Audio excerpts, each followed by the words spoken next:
Is she all in my chat? God damn it. Be like, take on me, take me up, break on me. In a beeper.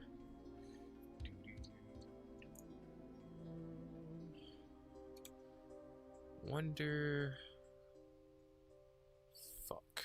I wonder could I output Firefox audio to a different source?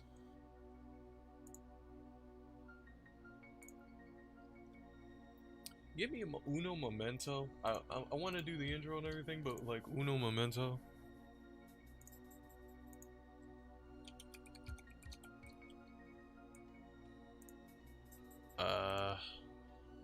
Yeah, uno momento, por favor. I'm trying to see him. I'm trying to figure out, is there a way that I could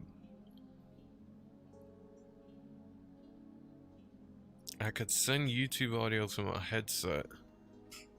That way I won't get copyright claimed. Because YouTube loves the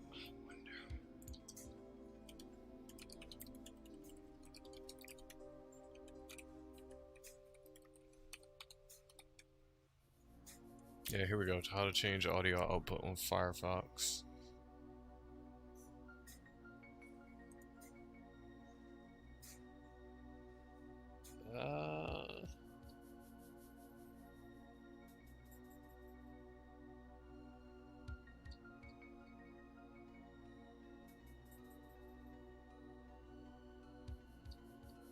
Use some virtual audio tape cable.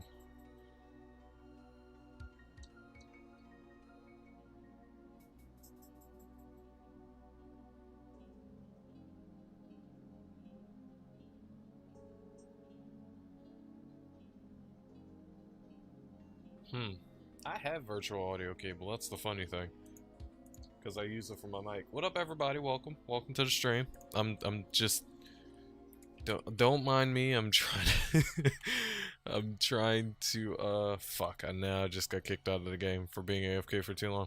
I'm trying to see if I can't funnel. I'm trying to see if I can't funnel audio from browser to different source, so no copyright claims, and I can actually listen to music. Shit. I don't know if I can or not. That's the problem. I mean, I know I can. I just would have to set this. I have Spotify. But wait, my fucking Spotify. I don't even remember my Spotify's username and password. Actually, no. I remember the email. I don't remember the password. But I hate using fucking desktop Spotify.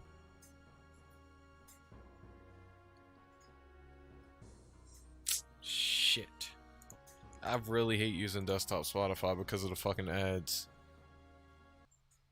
Because I have ad block on fucking YouTube, so I ain't gotta worry about ads. Here we go.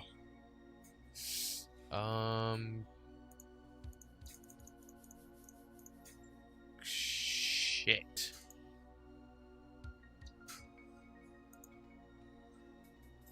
Fuck it. Fuck it. Fuck it. Stream hentai, same thing as music. No, I'm not trying to get fucking DMCA'd and cancelled into outer space. Even though there's, you know, fucking Resident Evil fucking nude skin mods for fucking Chloe Valentine or whatever and fucking Lady Dimitrescu just on YouTube, and YouTube still ain't do shit about it. But, you know, we're not gonna talk about that because, you know, YouTube is a special breed of fucking papega that no other breed of papega can ever hope to,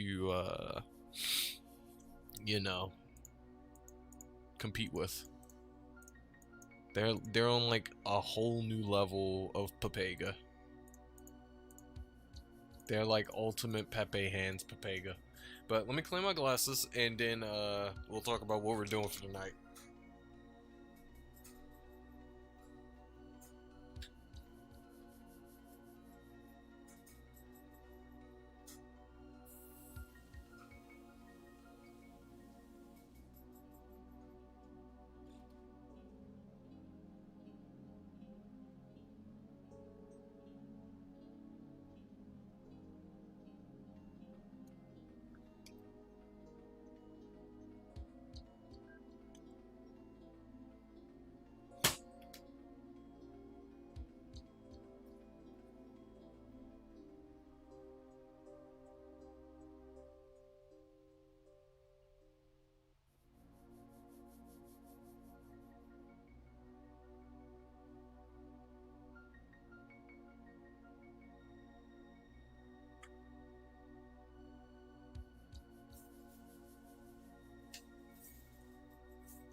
All right, all right, boys and girls. We are finally ready. So what's going on, everybody?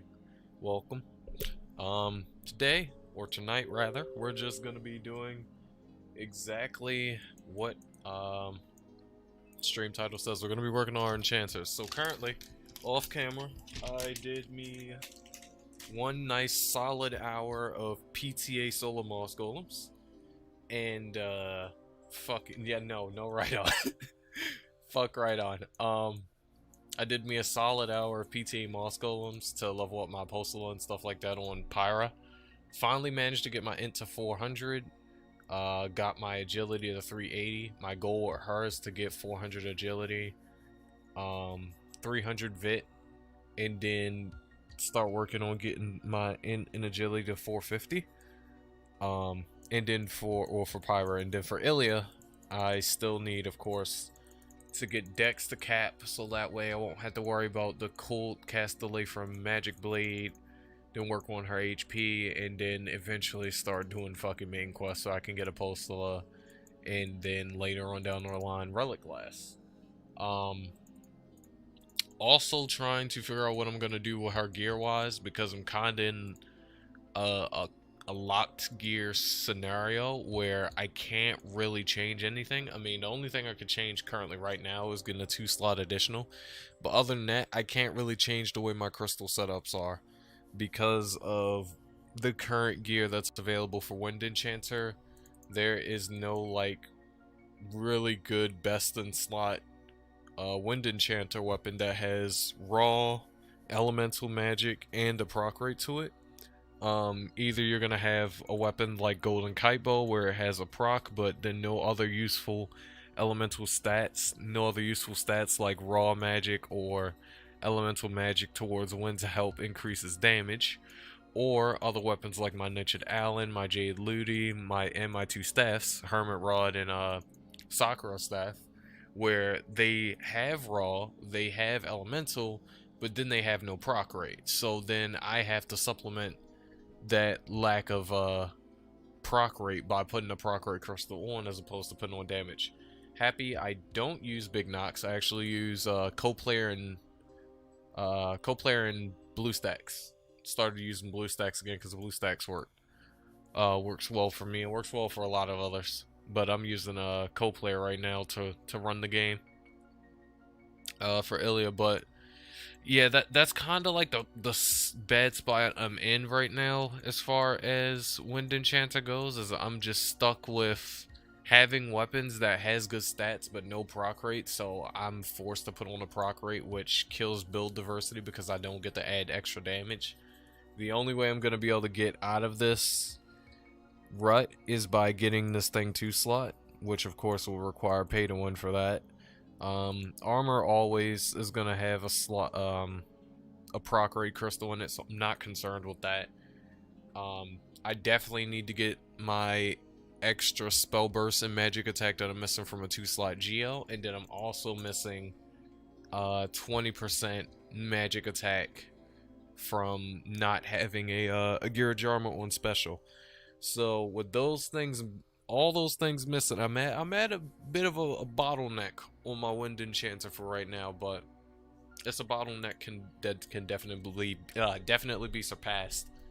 Jesus, King, you have so many goddamn. You need to have just one fucking YouTube account and just stick with it. I'm so sick of you having 20 million different fucking YouTube accounts, and then I'm assuming that this is a completely different person, and then you just go, oh no, it's King. It's like, oh no, it's Crackhead, aka King. And it's like, oh, it's you, fucking million goddamn YouTube aliases. Just have fucking one.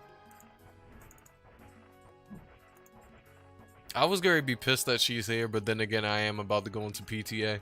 But at the same time, I am kind of pissed that she's here. You're 396 at Yardies in non-PTA. Take your retarded ass to Third Eyes of fucking Moss Golems. Anyways, outside of her,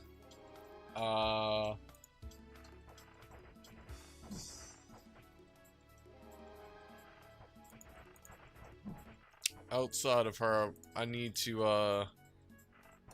to grab my fucking alt, so let me grab all my alts real quick. grab my alts, start PTA, and then we're gonna grind PTA Yardays. Probably like, I'll probably do like an hour or two of PTA. I'm not sure how many hours of PTA I'm gonna do, or I feel like doing. I'm definitely gonna do at least 1 hour, if nothing else, because at least 1 hour should get me a few levels and should get me, if not close to maxing out Dex, then almost. I mean, I'm already almost there. I just need 53 more stat points. So if I can get closer to a bit closer to that goal, then that would be perfect. But I am gonna grab the alt, since the alt setup is the perfect setup for fucking infinite PTA rotation. I don't know why.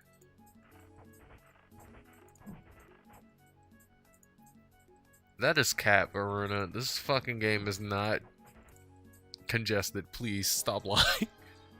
It wouldn't let me. One of my fucking alts wouldn't log in. It was like it tried to log in 5 times, but it couldn't because of congestion. Login congestion. I'm just like, huh?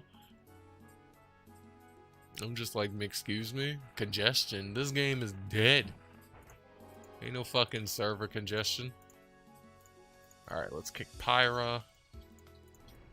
Let's grab Ilya. I kind of wish I would have had all this shit set up before I started the stream, so that way I could just go into PTA and just start grinding, but...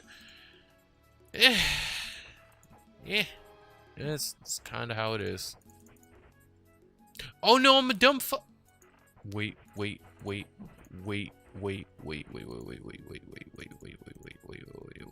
Did we salvage it? Did we salvage it? Did we salvage it? Thank the Lord we salvage it. Okay. Oh, I thought if you pop PTA when you weren't in a party, it would... Oh my god, I thought I fucked myself over. Oh shit, I thought I fucked myself over. Yeah, I know, right? Like, server 2 is empty and it's trying to hit me with that bullshit ass cap of like, oh, it's just congested. Like, no, the fuck it's not. Some bullshit. Nah, yeah, I don't need help with this. Because you won't get max XP anyways unless you do solo grinding. That's kind of the sad thing about grinding. You get much better XP doing solo than you would using a higher level alt to try to level you up. So I'm just much better off just doing a solo. Plus, it's not like I'm struggle to kill their ass anyway. Okay, alright. Just crack stone skin. I understand my stone skin is a bit weaker on this character, but Jesus Christ.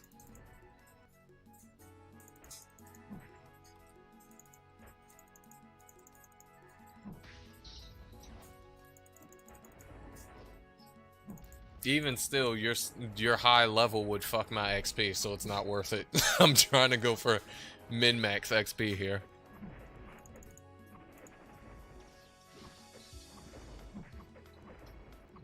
Like, if I was to bring Pyro for this, I would completely dick over my XP, which I'm not willing to risk.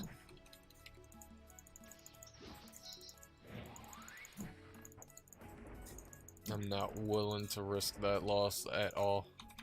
I need as much fucking XP per kill as I can get. As much as I could muster.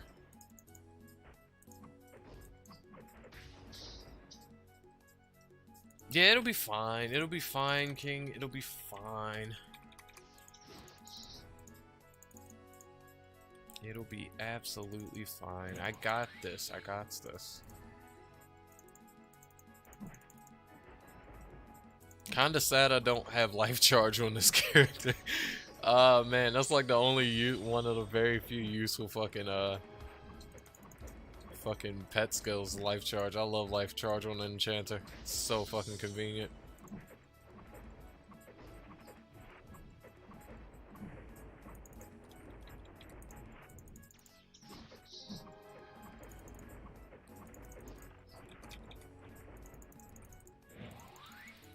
I keep forgetting that since this character doesn't have quick turn, I actually need to use the evasion special equipment that I have. I forgot what it's called. Ring of Illusion? Yeah.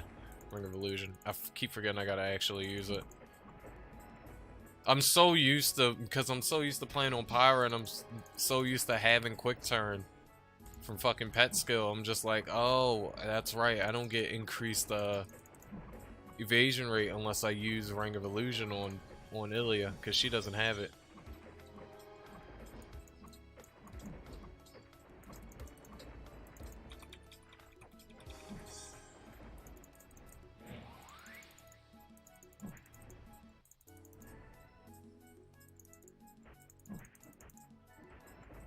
I'm gonna look at stare at chat in a sec. I saw something pop up in chat. Just give me 2 seconds. I'm gonna kill this damn Yarde.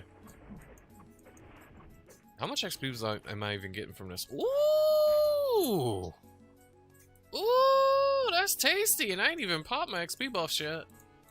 Mmm, that's tasty, baby. That's fucking tasty.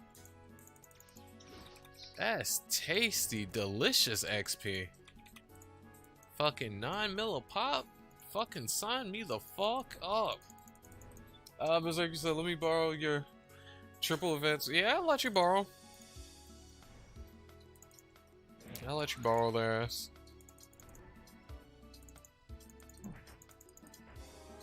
It's gonna be raining like shit tomorrow, so I can let you use them tomorrow. I can log into all of them and party up whatever main character you're gonna use in solo, so that way you can give me max XP.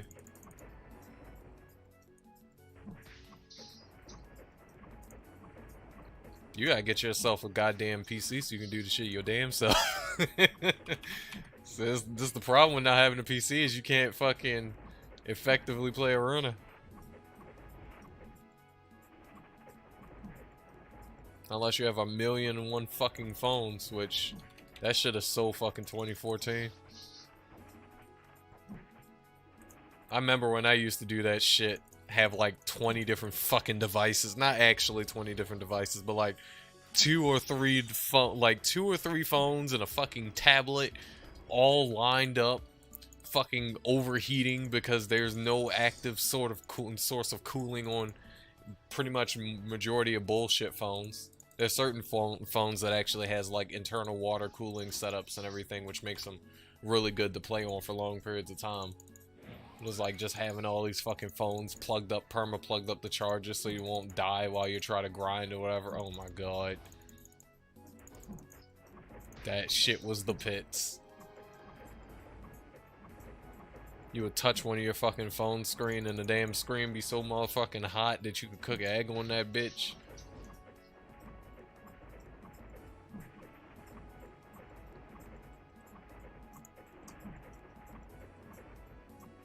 Hell yeah, PC Master Race. Love my fucking rig, especially after I upgraded it. Oh my god. After I fucking built my upgraded my dream PC. It's still not even complete yet. I'm still missing some parts. Mainly RAM. I still want 32 more gigabytes of RAM. CPU's fine, GPU's fine. I could get me a better GPU, but the GPU market is, the tech market is just in fucking shambles right now, so I don't know about getting me a whole ass new GPU. I don't even be on my computer that much nowadays. Why you dogging my egg cooking method? It's your fastest way of cooking eggs. You just fucking pop open Iruna, put your phone on the charger, wait for your phone to heat up. 3 iPhone 12s and 2 fucking Samsung Galaxies. This is goddamn ridiculous. All those fucking devices, and for what?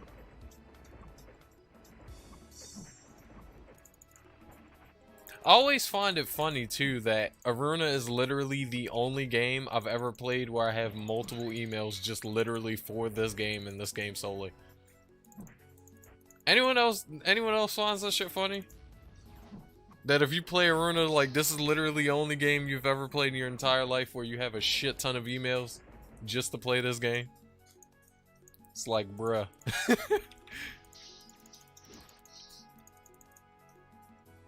I want to upgrade my PC, but not saving money. I understand. Trying to save up my damn self. Save up for a wedding, save up to move into a house, save up for a car, and save up for a motorcycle all in one go. Yeah. That's gonna be a few G's. That is gonna be a few G's. What's up, Muhammad? Welcome to the stream, fam. How you doing tonight? I hope you're doing well. Welcome, welcome.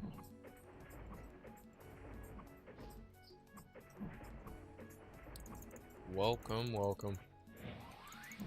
My special status procced because I had a random Kadal proc and I didn't realize it until after. I should probably re-stone skin before this fucking thing decides to earthquake me to death.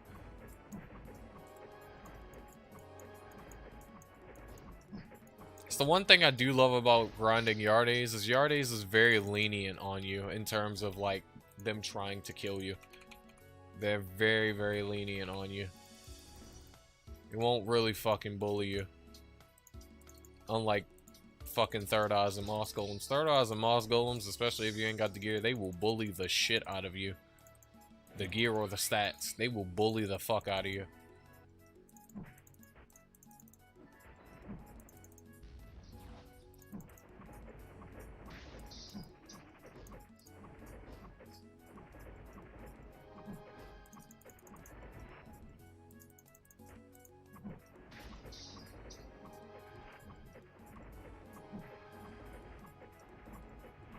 Oh, got a random Kadal proc. That increased my duration a bit.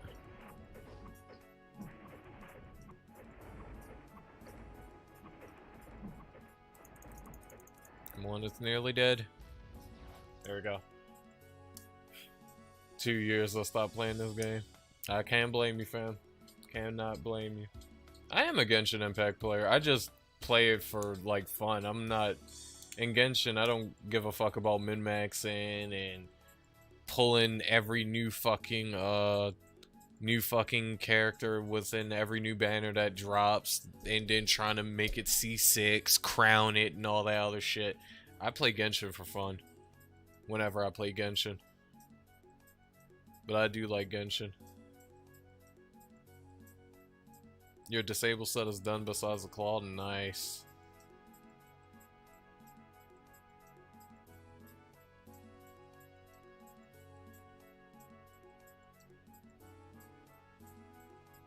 I mean, it's alive in the sense that there's people still playing, but it's not alive in the sense like it's like there's a consistent flow of players. Majority of the people in this game are just like fucking AFK or sitting in Rococo.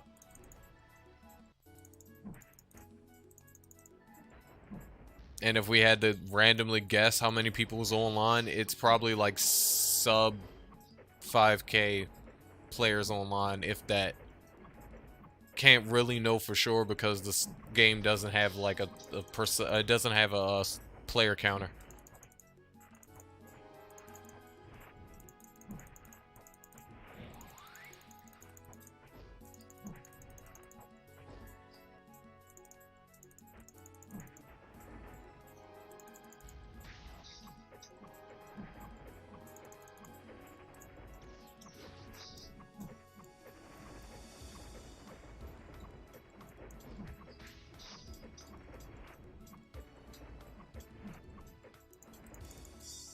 Now I can get my damn stone skin back, thank the Lord.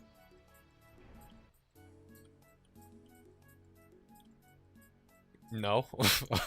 No, Muhammad, it's not. Not unless you really miss the game and you really wanna you're just gonna ignore all the bullshit of the game, the shit RNG, the boring ass main quest, and trying to speed level for main quest, fucking the horrendous prices of cost of gear that people charge, and the fact that you pretty much have to farm everything that you want if you actually want shit, and just the lack of care for the game that has just been a hindrance to the game for a decade now. Honestly, in my opinion, it's not worth coming back to if you don't want to play it. Because all you're just going to get into is just the same grindy mess shithole of a game that you previously played before, and it's not worth, honestly. You could better spend your time with more interesting MMORPGs. that will actually reward you for actually playing the game rather than fucking kick you in the nuts for spending 6+ hours in the game every day and barely have dick to show for it. So, my honest opinion, no. If you want to, you're more than welcome to. But no, if you value the life you have on this planet, I'd say stay away from Iruna.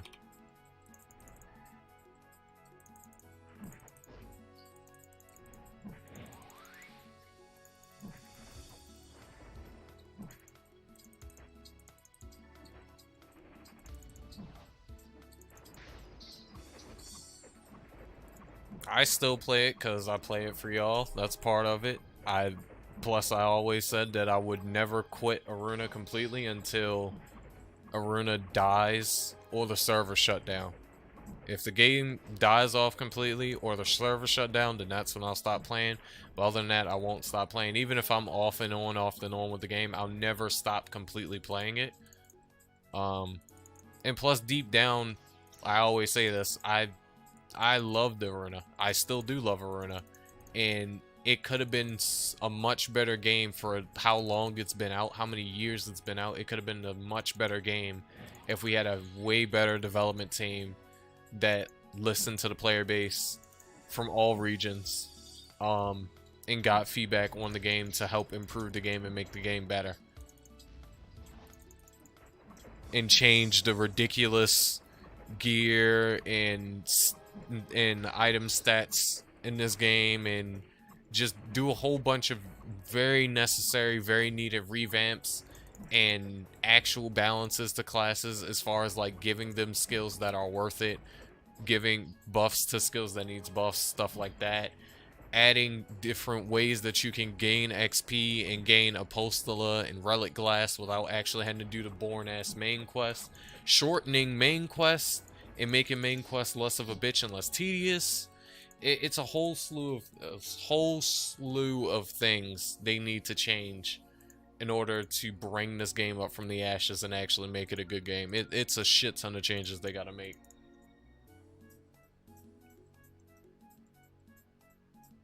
Came back and saw people selling the stuff for a G. It's 1 G is, yeah, 1 billion spin or 1 billion silver. That's all 1 G notes are. They're just 1 billion silvers. Or 1 billion, yeah, 1 billion spin and 1 billion silver. That's all 1 G is.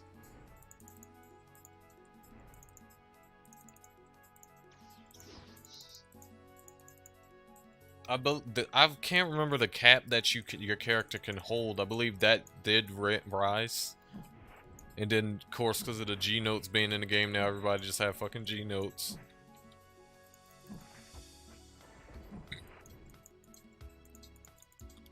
You know, I only attack this fucking rat so I can get drain. Since I don't have, I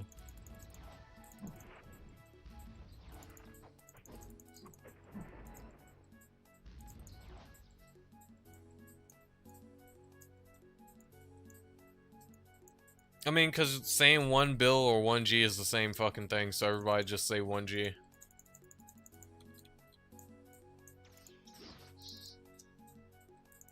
It's the same shit. It both means 1 billion.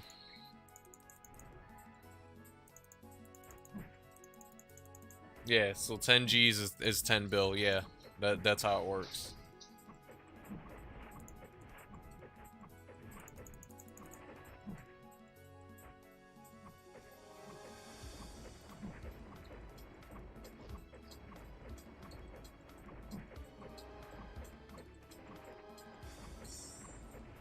I mean, that's kind of what our currency is. Spina, gold, silver, it's whatever. It's just a silly name for the currency.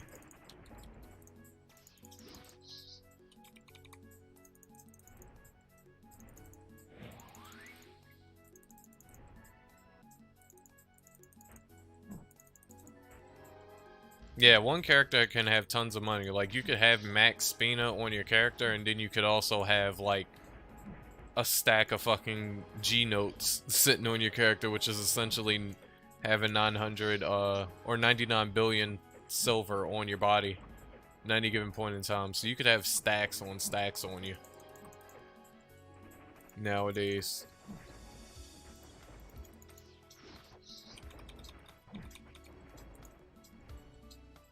Of course. Of course I made my neutral set. I've been had it for ages. Had it last year since I turned into a since I first turned into a limit break enchanter. But of course it's since been updated since Leon finally dropped. But yeah, I've been had my neutral set. I still got it, and I still use it actively. I love that fucking armor set. I absolutely love it. Love neutral.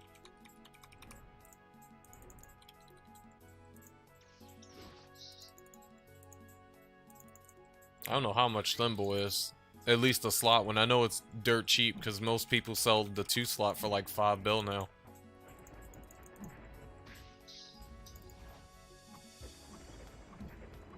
Yeah. Yeah, dirt cheap now.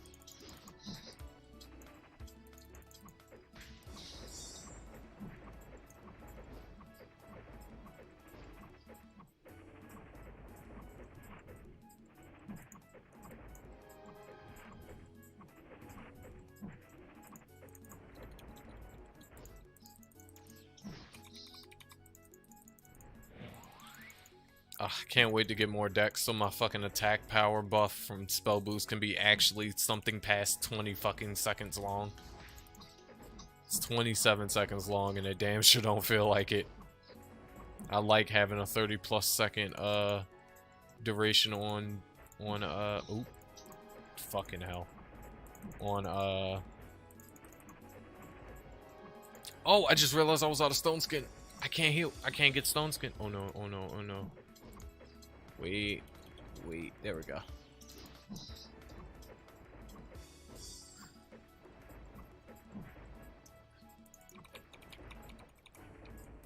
And this low HP cap gotta go. Yeah, it's the go.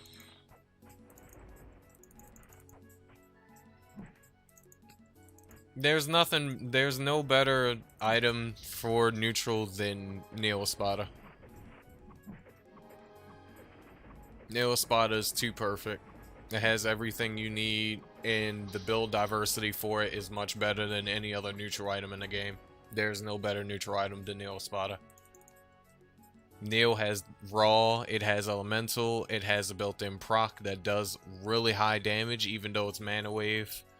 And it's a sword outside of a shitty-ass staff, so it doesn't have the world's slowest fucking attack speed in game. And you have too much build diversity with it. You're not forced to put a proc rate on it. You can put full damage on it if you get a 2 slot. That's triple the damage that any fucking 2 slot spell book or any other shitty ass neutral magic staff you may find on fucking Iruna with a proc rate and half on some damage in it could ever fucking do. Especially because, like I said before, it has good stats on it innately already. It has good stats on it innately already, and then you don't have to worry about a proc. Anytime you ever play an enchanter and you have to fucking waste the crystal slot on a auto proc, you're immediately losing DPS because of that. If you have to sacrifice damage, increasing your raw elemental, your raw magic attack for proc rate, then you're losing damage. And it's not worth it. Especially if there is a good weapon in the game for your particular element that you're building for that gives you everything that you need. Which for most elements, that's not really... That's not for most. I'd say for half of the elements in the game, there's not a weapon for that class that has all the stats, like the perfect, the best in slot weapon for it. A weapon that has elemental, raw, and a proc rate. It's like half the elements does and half the elements don't.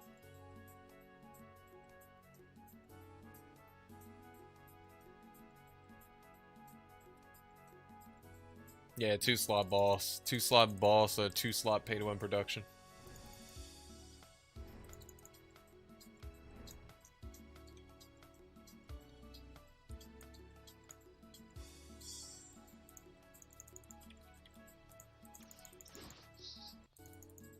King, why are you hating on Mana Wave? At the end of the day, Mana Wave is just the visual animation that you see.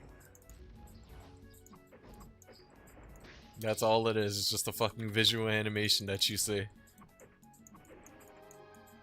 It's actual damage calculations don't got shit to do with the animation. I love, and personally, if we talk about animations, I love the animation of Mana Wave. I love it. I love it. It's not overbearing. It's very nice, simplistic, and cool looking animation.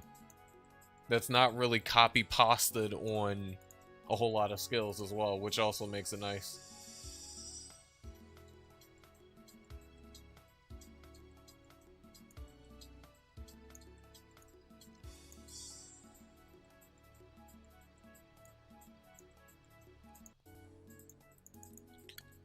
There is quad elemental weapons in the game, they're just dog shit.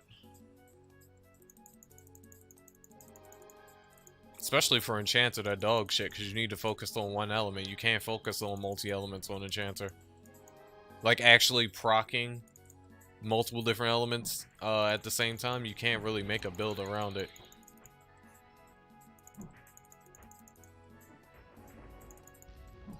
Because it's just way too many elements to focus on. Yeah, Joshka is still the hardest.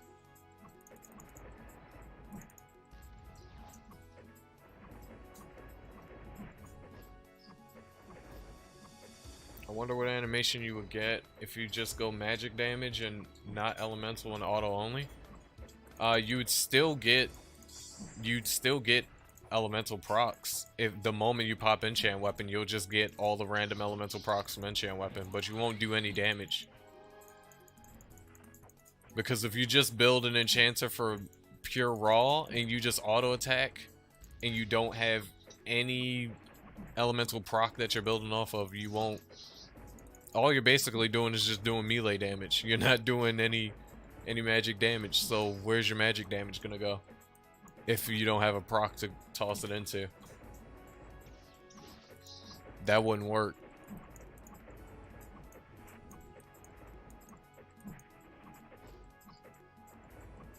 Yeah, Magic Hood is trash.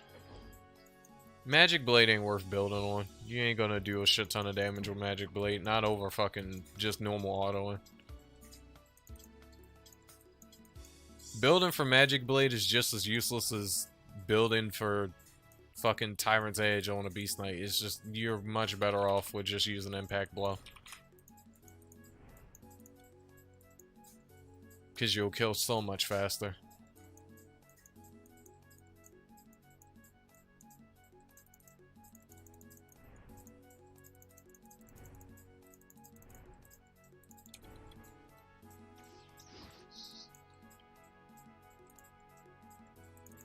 Mana Wave has a sound effect to it, Dario? Or maybe it does and I just forgot what it sounds like. I forgot its sound effect.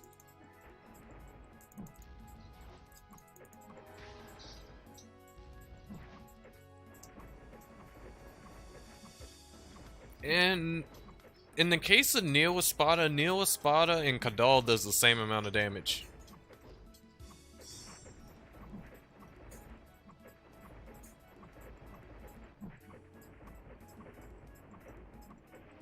Neil, because my Neil and then my Leon auto skill procs, they do the same amount of damage, even if they get spell burst.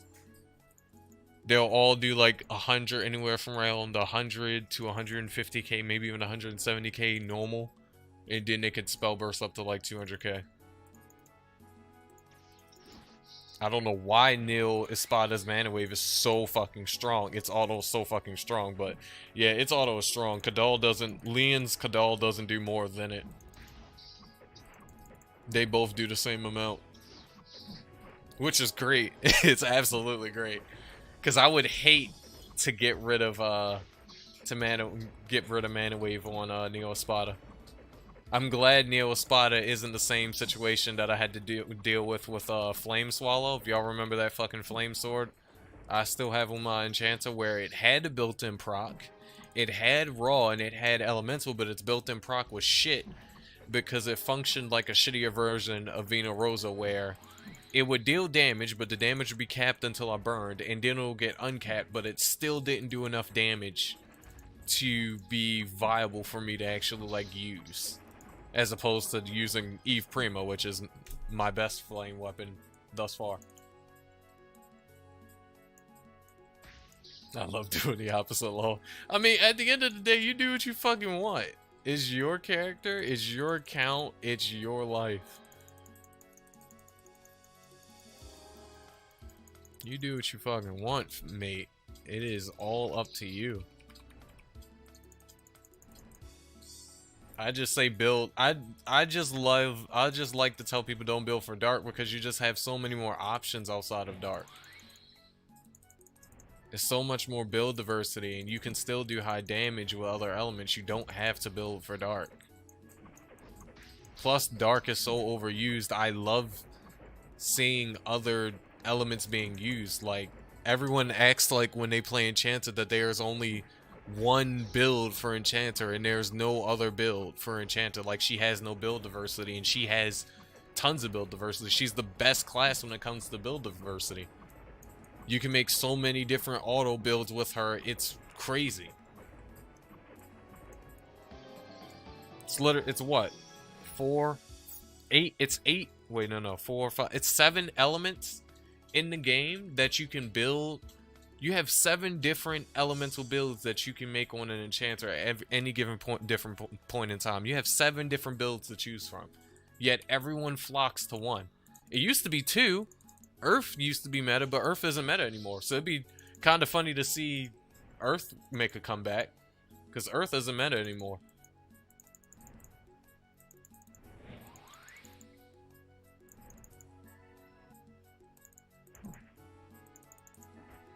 Part of me wants to make a make my enchant into a fire enchant, just for the fudge. I love the yes, fire animations is beautiful. I love fire animations. I love seeing meteor shower. I love it. I love it.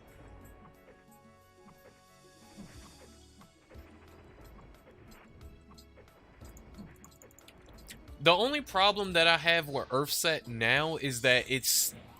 Here's my problem with Earthset and just certain elements in general. My biggest problem with Earthset is the fact that you're stuck with a staff as your main weapon as an Earth Enchanter. That's the biggest thing that I hate about Earth Enchanter, is you're stuck with a staff, because we looked, it was either yesterday or the day before yesterday. A lot of us was just sitting in Discord talking about Earth, and we was looking at different Earth equipment in the game.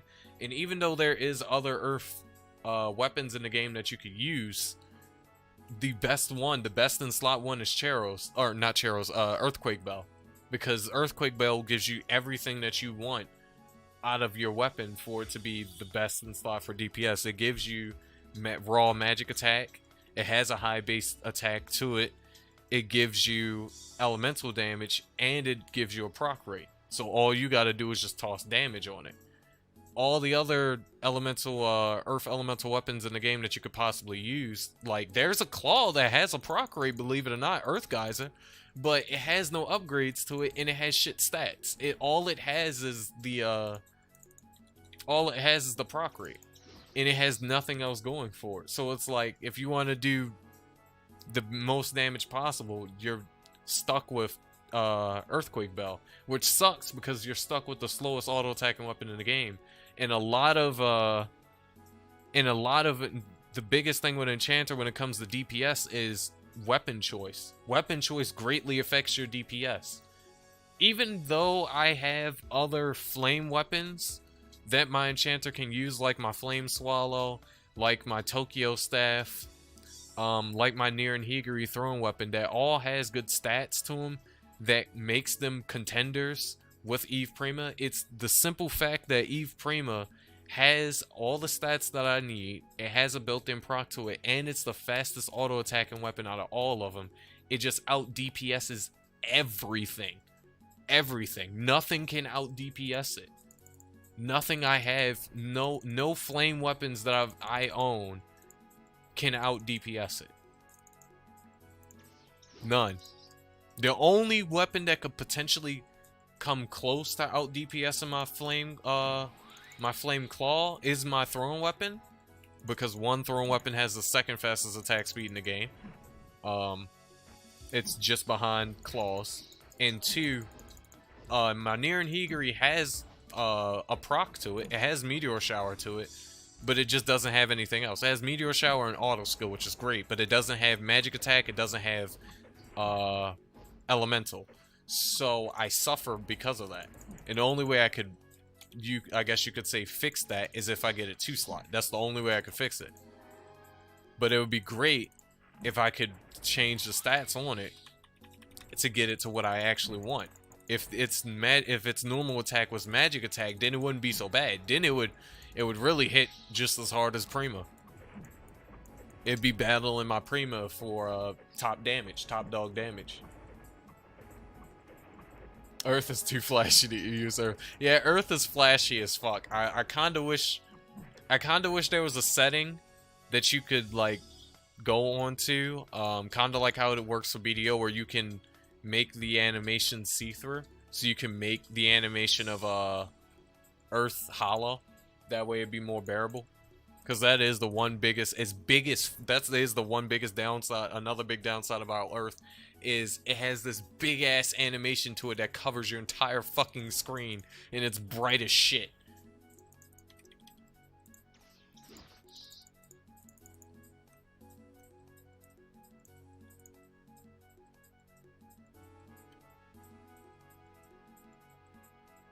Might turn my sniper into an enchanter.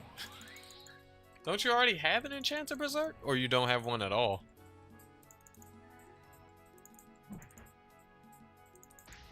I know you have a monk for sure, because that was the main thing that you're working on.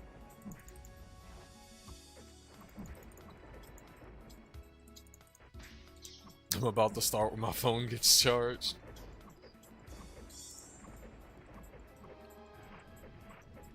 If you make an ice enchanter, I got best in slot build for ice enchanter.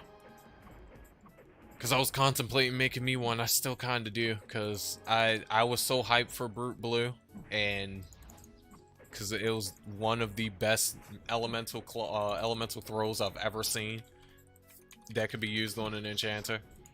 It was the only thing that it doesn't have is just a proc, which, oh no, fuck! I cleared my damn what's its face.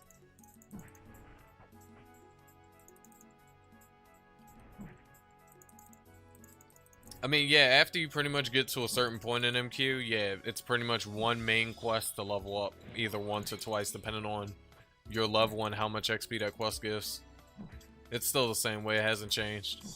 The only way it would change is if there's a quest XP up event, where you get more XP for, you know.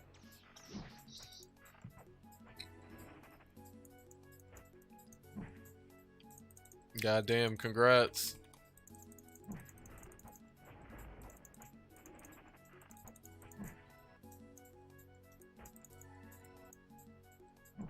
Fuck, am I Papega? Look, hello? I keep fucking clearing my I keep clearing my fucking buffs because I keep fucking forgetting to. It's because I'm playing a 260 and I'm acting like how I act when I first fucking got Limit Break. And I keep accidentally clearing my fucking Limit Break.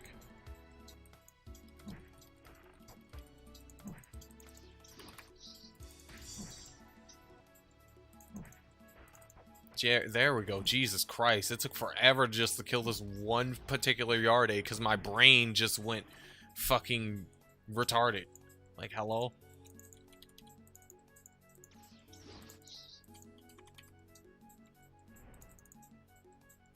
I don't know what the fuck was going on with me. I was trying so hard. Like, I didn't know how to fucking play Enchanter. Like, I just got Limit Break. Hello ass was struggling. I'm like, huh? Like, how the fuck does Limit Break work again? Oh shit. Okay, I got the buff just before it ended. I was just about to stop farming as well. Yeah, good thing you got it just before you stopped, because you'd have been pissed if you'd have stopped and that'd have been the time that you got it.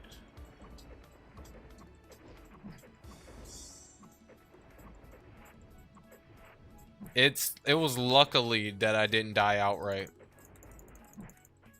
Because in a normal situation, I would have died outright. I was lucky that the Yarde didn't just smack my ass with Earthquake and immediately kill me, because he damn sure could have.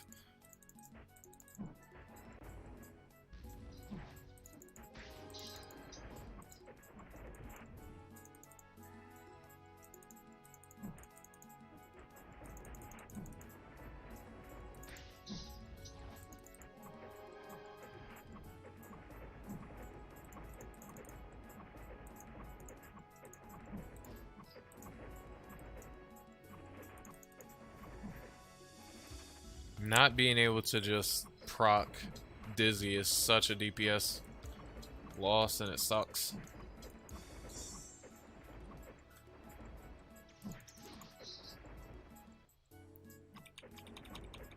It puts you at such a DPS loss because I have to fucking fight to get Dizzy to proc because I ain't got enough dex yet.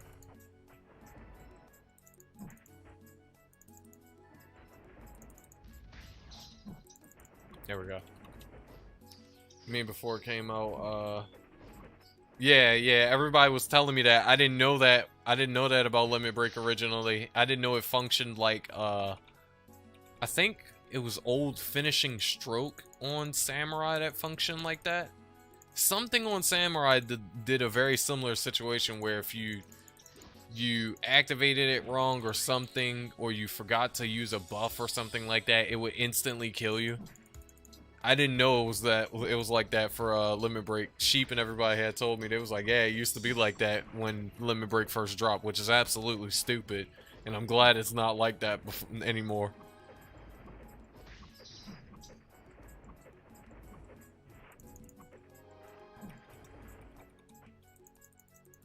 I still hate the fact that it just clears your buffs. But I mean, clearing your buffs is not as bad as just killing you. It's bearable. Because at least as long as you're not fucking Papega, you won't ever really have that issue. I don't. I don't. I think it's a stupid debuff.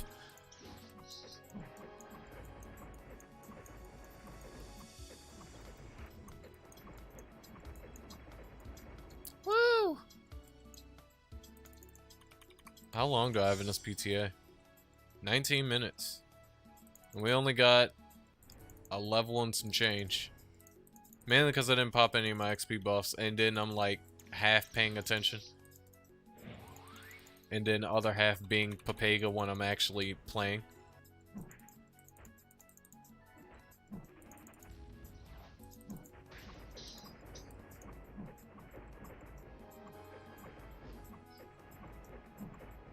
Like, see, I'm close. I'm close to hitting 60k. I think I can hit 60k spell burst. I just got, yeah, I just hit past 60k.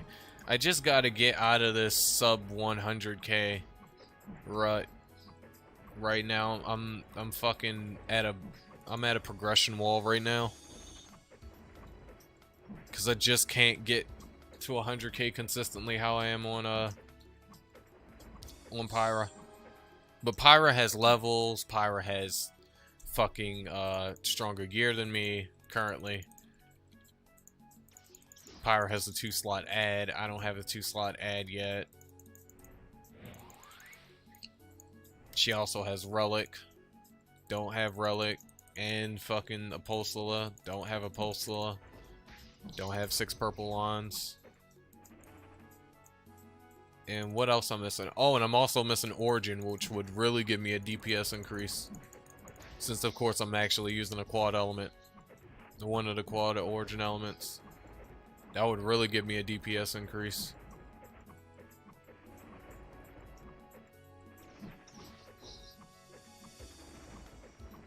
Feels like a reverse Knight's Oath.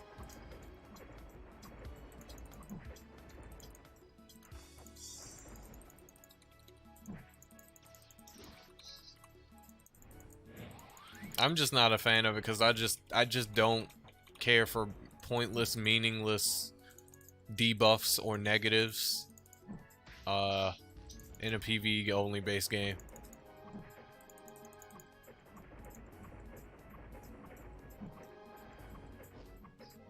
Like, everything doesn't have to be a positive in this game, but shit like that, you get killed if you've accidentally fucking forget to use the limit break before you use Kadal when you're damn near 100% magic overheat. It's just dumb in my honest opinion. It's just bad game design.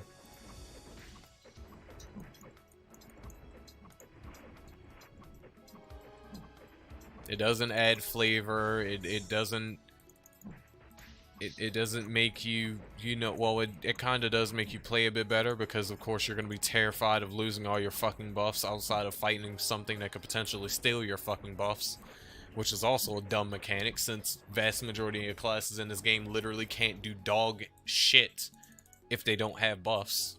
Because most classes in this game are buff-based classes. They rely on buffs to actually do shit. It's just a stupid mechanic. It's just an irritating mechanic to just make you pissed off with the game.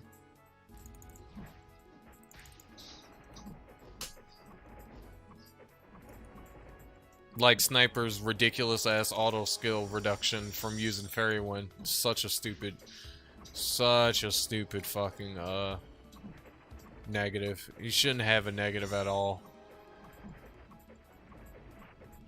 Especially since you're forcing me with my 320 to 340 skills to go back to using auto attacking, which at the beginning of the class didn't do shit for it. I mean, it allowed you to kill some stuff here and there, but as far as survivability goes, it was not helping you survivability wise, because you were never tanky to begin with, and you're still not tanky now unless you use a disabled set. But it's like, it just made it worse when they fucking decided, oh hey, now we're gonna make y'all go back to doing auto attacks. And we're gonna give you extra damage for doing auto attacks, but with the stipulation of you now need to build for a metric ass ton of auto skill, so you won't fucking miss your shit and get recoiled to death.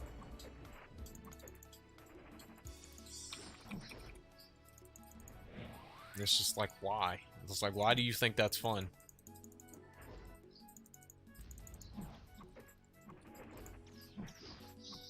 Welcome back.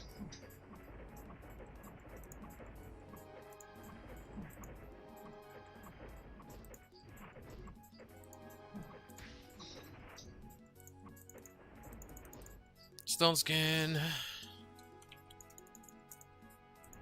I kinda miss having fucking mana conversion right now. It'd be really nice to have.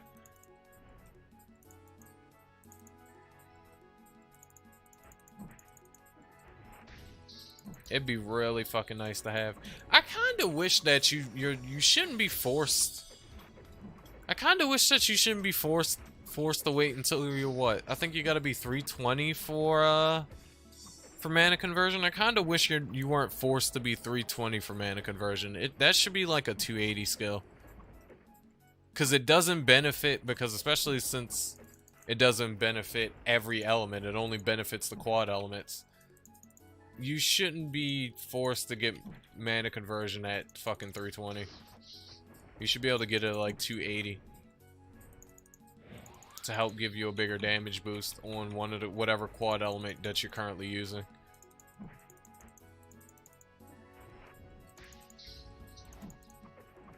Because all it does is it gives you a damage boost, and it takes away your MP for the entire minute. It takes away your MP over time for the whole minute that it's active. So all you got to do is just keep your MP up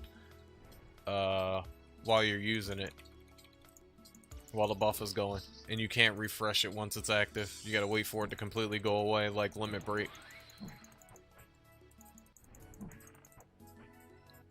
That like passive skill just feels like it should be something that you should get early as an enchanter rather than later.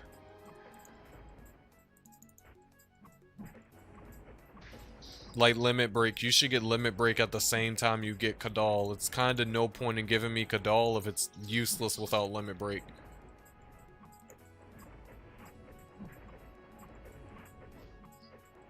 It's like, once you give me the ability of getting Kadal, I should have the ability of getting limit break. It shouldn't be, oh, you get this new skill that can give you magic overheat, which magic overheat will give you more damage and a higher proc rate and more auto skill. But the biggest part of the skill that would really help you in combat, it won't really work for you until you actually get this other skill that you can't get until fucking level 260. It's like, then what the fuck is the point of me getting Kadal? Because I'm not going to be able to do anything with it. It's just going to sit on my fucking hotbar and just collect fucking dust until I finally turn 260 plus and get Kadal, and get Limit Break. What's like Berserk Daria? Because I'm ranting, so when I looked over for your comment, I probably, whatever I was talking about, I probably fucking missed it.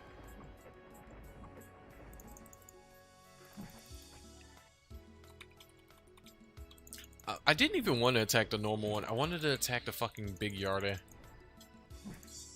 want to kill its ass before the fucking,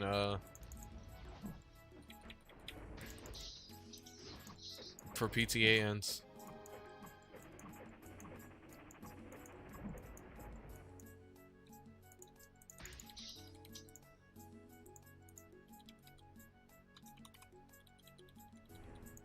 Yep, I'm always on server 2, but I'm in PTA, so I'm solo grinding right now. There's no one else on map beside me.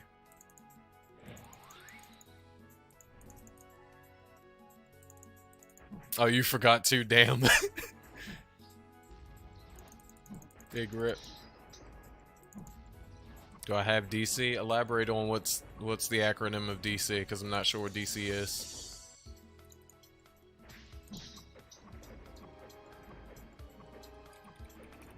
I need to also elaborate on my fucking Dizzy proc, because I didn't proc it, so I lost DPS.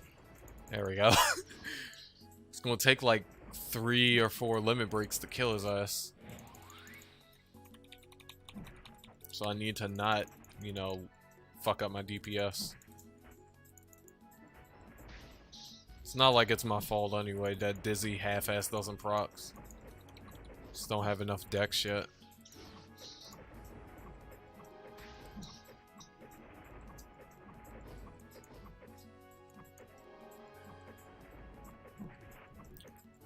Honestly, I'd say get your Enchanter to 260 before you start main quests. Just so you already have Limit Break and you don't have to go through the hell.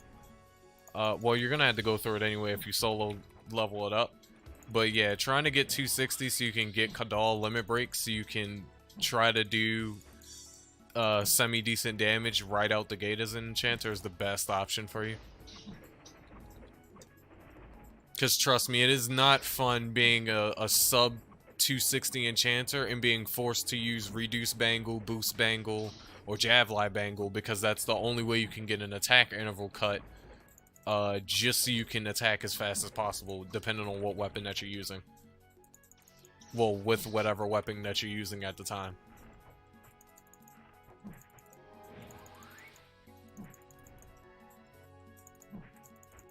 Also, wait until you're 260 would also give you time to work on the sets that you need before you start trying to speed level through main quest, so you can try to get your Apostla, your main damage set, your MP cost set, your buff set, and your max HP set. Yeah, that shit is not fun.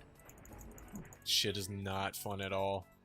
I do not miss being forced to use fucking Reduce Bangle because I didn't have Limit Break Kadal yet, so I couldn't have an overmax attack interval. That shit was not fun.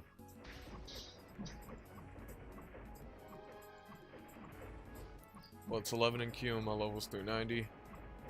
So another MQ speed run. Yep. Just to reach fucking 400 fast, yeah. Super quick without having to grind.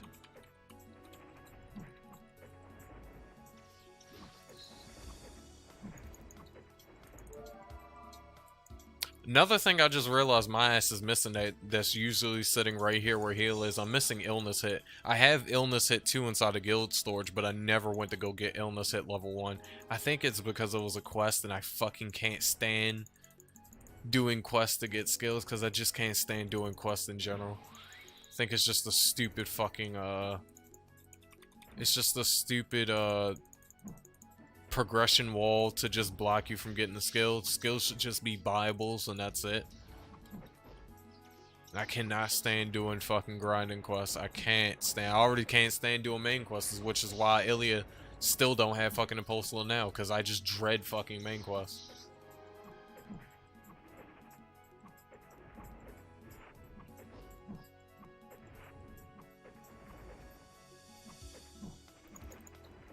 But I do need to go get my illness hit, because it sucks not having it. Not that I'm fighting anything on Ilya that actually procs anything that I need to use illness hit on, but still, when I finally do start fighting shit on Ilya like I do on Pyra, it'd be very imperative that I have illness hit.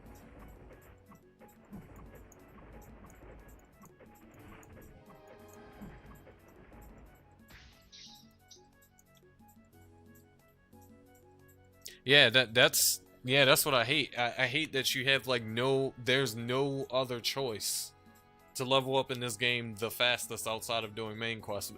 But it's funny because it's the fastest and it's the slowest because it's the most tedious and longest way to do it. As far as stat distribution goes, int cap, dex cap, or int cap, agility cap, dex, get that shit to cap. Then max out your VIT, and then once everything is all 256, get this to 300, that to 300. You can get Dex to 300 if you want to, or you can put more onto VIT so that way your stone skin can survive a little bit more than just getting fucking one shot. Once you start dealing with mobs and bosses that can practically one shot your fucking stone skin, or you can just up your Dex to 300 so that way you can get a little bit extra duration on your spell boost. So that way you won't be feeling like you're consistently spamming this fucking skill to give yourself double damage. But straight off rip, try to get all these up. You know, I don't have a postal, so this is how your stats will look when you're at 260. A little bit less would be in VIT right now, and a little bit more of it, like 50 points would be out of it right now, and the rest would be in Dex, honestly. If I could have changed my stats around. Yeah, that would put me at a lower max HP, but at least I won't be dealing with the bullshit cast delay of Magic Blade. I wish MQ was like Genshin.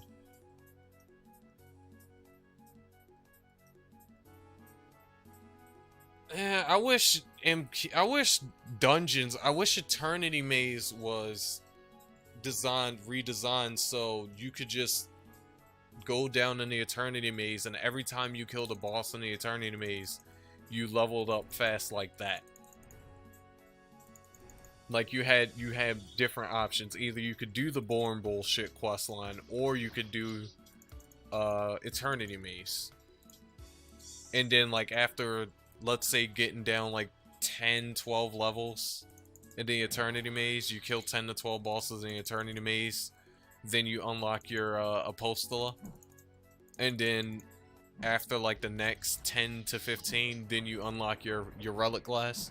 That'd be a lot better. And then they could put more XP mobs inside the Eternity Maze. They could put an XP mob in for every level bracket, or for every other level bracket, to incentivize you to want to go down there and grind. Because, I mean, if that existed already, people would already do that well over doing MQ. People wouldn't even do fucking main quests. Most people would just do Eternity Maze because it's a much faster leveling alternative, especially to get your Apostola and shit. That would be fucking perfect. Yeah, Iruna MQ is like going to school. Yes, it is exactly like going to school. You do not want to fucking do it, but you got to, and it fucking sucks. It absolutely sucks. I wish Eternity Maze was built like that. If Eternity Maze was built like that, that would be perfect. Giving us options. Giving us options.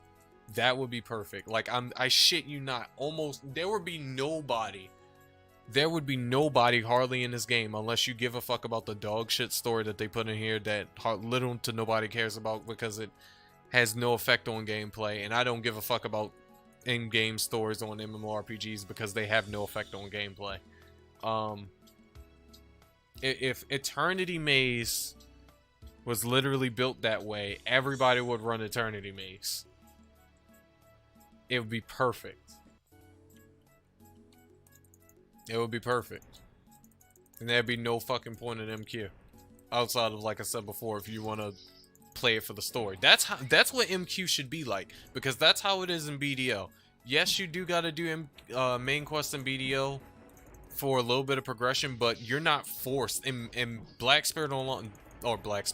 Desert Online, you're not forced to do main quests in order to level up your character fast in that game.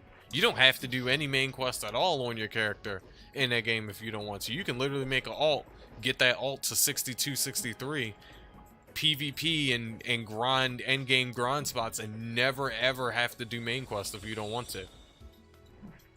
And I wish Iruna was the same way. MQ shouldn't be a requirement. It should be a fucking it should be just something that you can do for fun. Yeah, BDO, you do need the knowledge. That's what I'm saying. It's like, but BDO doesn't force you to do it. That's the thing. You don't have to if you don't want to, but you do need to do it eventually at a certain point to reach certain brackets and to get certain gear and stuff like that. Yeah, it's like, yeah, exactly, beyond just to do certain stuff, but it's not forcing you to do it, just in general. This game is just like, hey, you want to get the fastest XP possible? I'm forcing you to do this bullshit main quest line. Have fun. You want a Postula? Do main quest line. You want Relic Glass? Do main quest line. It's so stupid.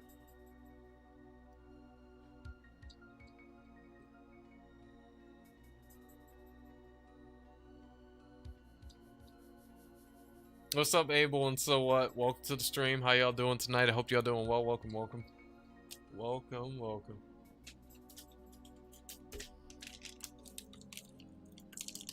This man is going at it godly. Godly. Absolutely fucking godly.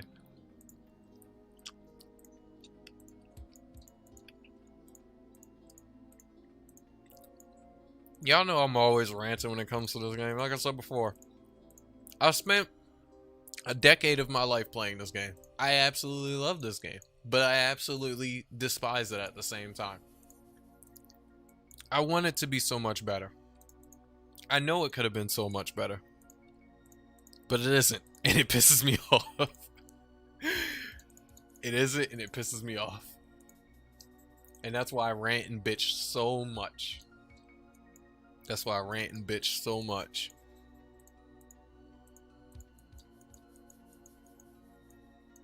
I think partial the reason I rant and bitch so much is because I feel like a part of me, even though I know realistically and logically it's never going to happen, but I feel like part of me is like just hoping and praying that maybe one day a dev member would tune in and fucking, even though they probably wouldn't be able to understand my ass anyway, because they don't fucking speak English, probably don't understand English, but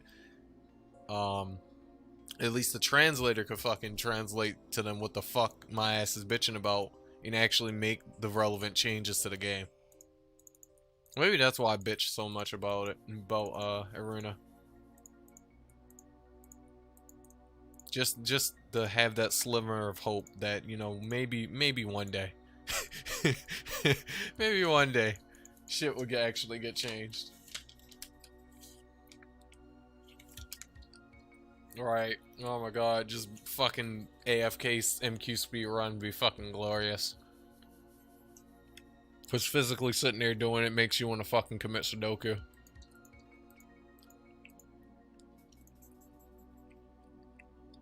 It makes you want to commit fucking Sudoku.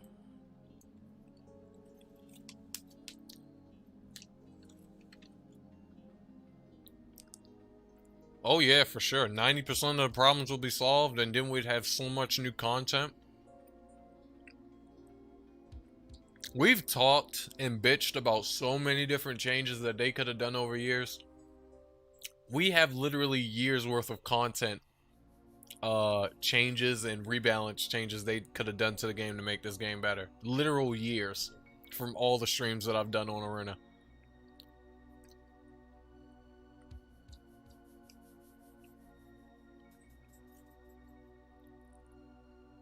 We've said so fucking much. We've talked about everything from changes to raids, to class balances, to changes to gear and accessory, gear and crystal changes. We've said so much shit that they could have took and actually put into the game to improve the game. It's ridiculous.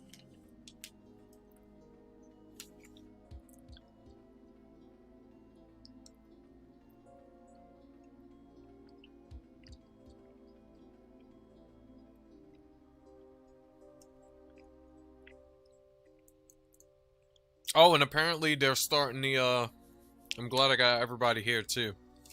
They're starting to post, well, the first wave of rebalance, air quotation, is going to start August. It's going to be like August, I think it was either August 4th or August 7th.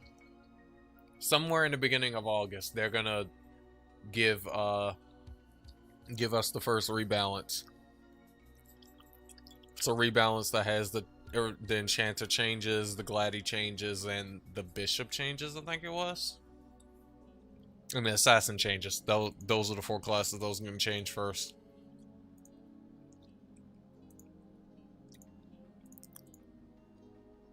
So early August, that's when we should be seeing the balance changes. Basically a buff to quad elements. The quad elements for Enchanter. And then with the changes that they did to Bishop and Bishop, Sin, and Gladi.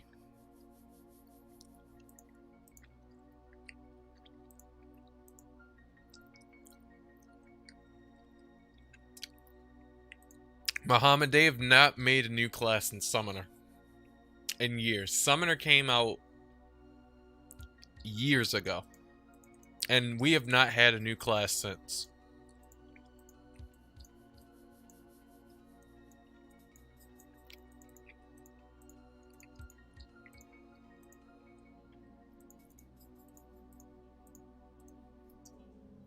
Yeah, the strongest class in game and build is Dark Enchanter currently.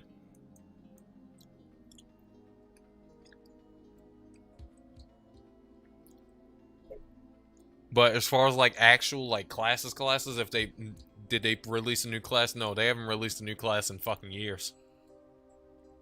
After Necromancer or Summoner, and then they just stopped releasing new classes.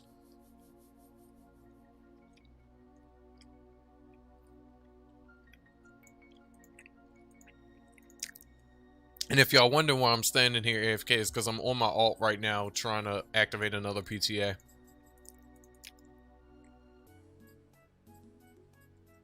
How good a Summoner? It's pretty much AFK the video. It's pretty much playing Iruna AFK. With the class. All you do is literally spawn your pets. Command your pets to attack.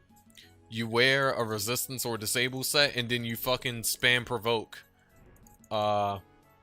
And you spam provoke until your pets finally fucking kill whatever you're attacking. That's literally Enchanter's game, or not Enchanter, Summoner's gameplay in a nutshell.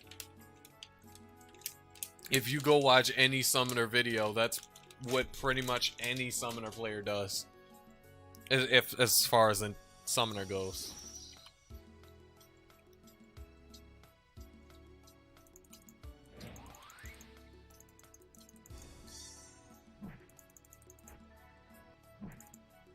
Yeah, Dark Enchanter is strong, but you need shit tons of 2 slots to actually do shit.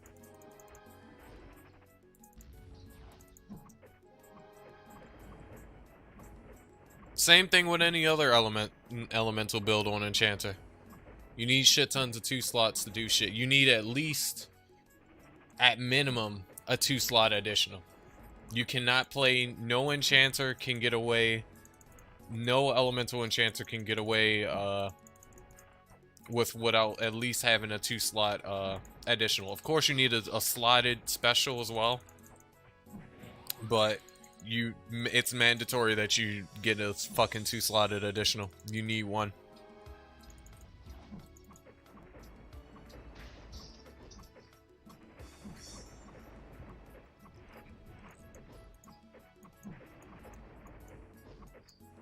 You absolutely need one.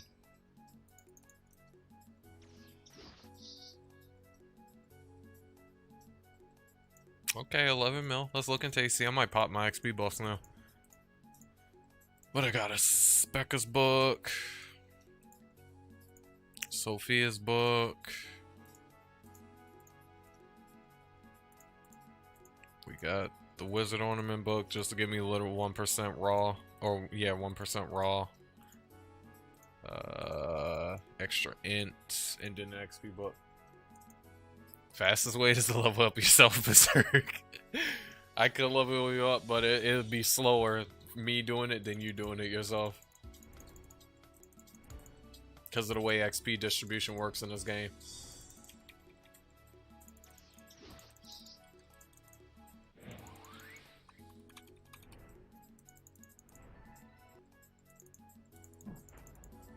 Wow, it nearly one-shot my stones. Give him a motherfucking earthquake.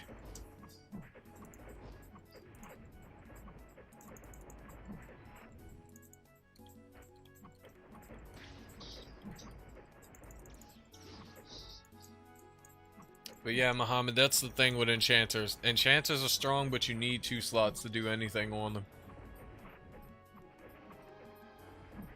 You need a very, of course, you need a very particular build set, depending on what element you decide to build for, and you need 2 slots to actually do damage, because you need a lot of raw magic attack to actually do damage. You can't just...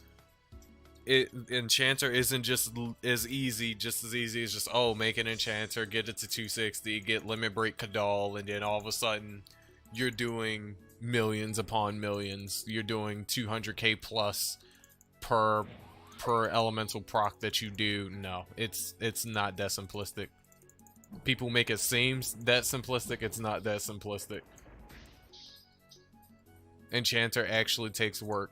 Especially her survivability. That shit takes work. That shit does not come easy.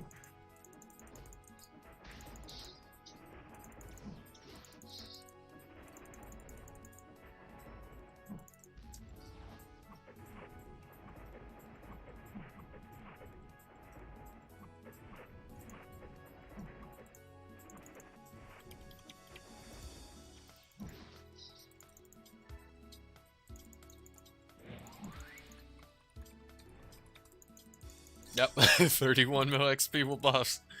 Fucking stupid. Absolutely stupid.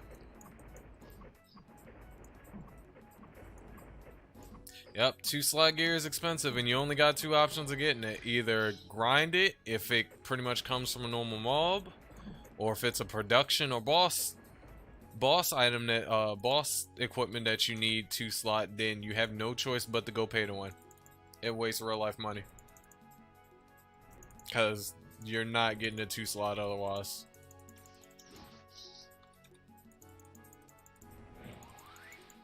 Which is why you have to be very careful about which gear you choose depending on your element.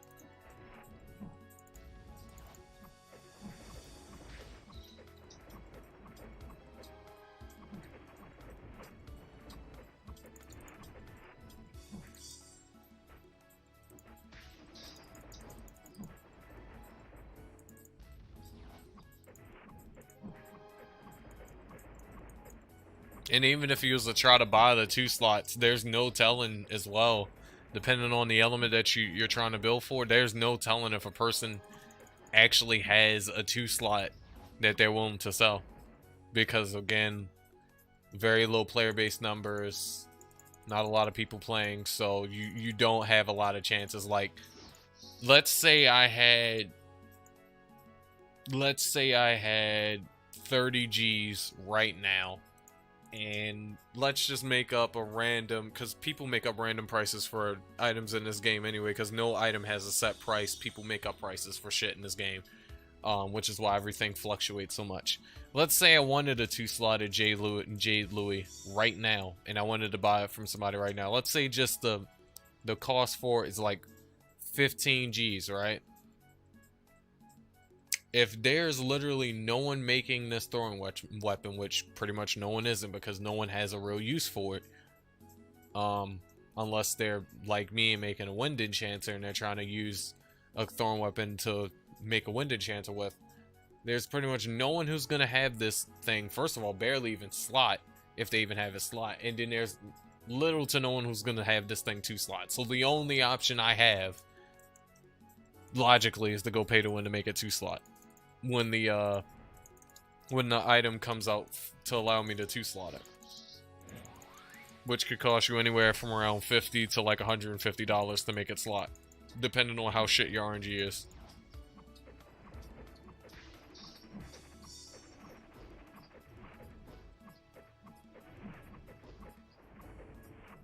Even Monk is expensive. Monk is more expensive to build than Enchanter is, just because the melee, the Vino Rosa crystals are so goddamn expensive.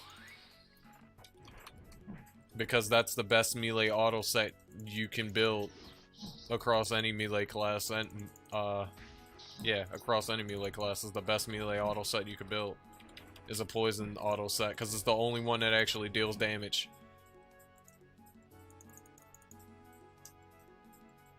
And Old Ninja was cheap, but its damage was shit. Its DPS was shit. It was fun being an auto ninja, but Ninja didn't have anything. He didn't have any additional passives or additional procs that allowed him to do additional damage on top of his normal double attack procs. So his damage was shit. It was the cheapest. You know, it was fun back in the day, but it was shit.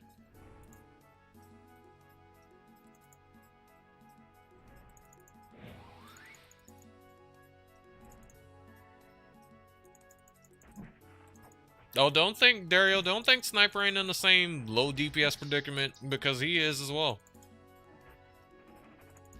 Because all Sniper, the only 2 ticks of damage Sniper has is double attack and then hidden arrow. He has nothing else. And then you don't even do max DPS as a Sniper because you can't consistently proc Dizzy. So you lose a shit ton of DPS because of that. So don't think Snipers is...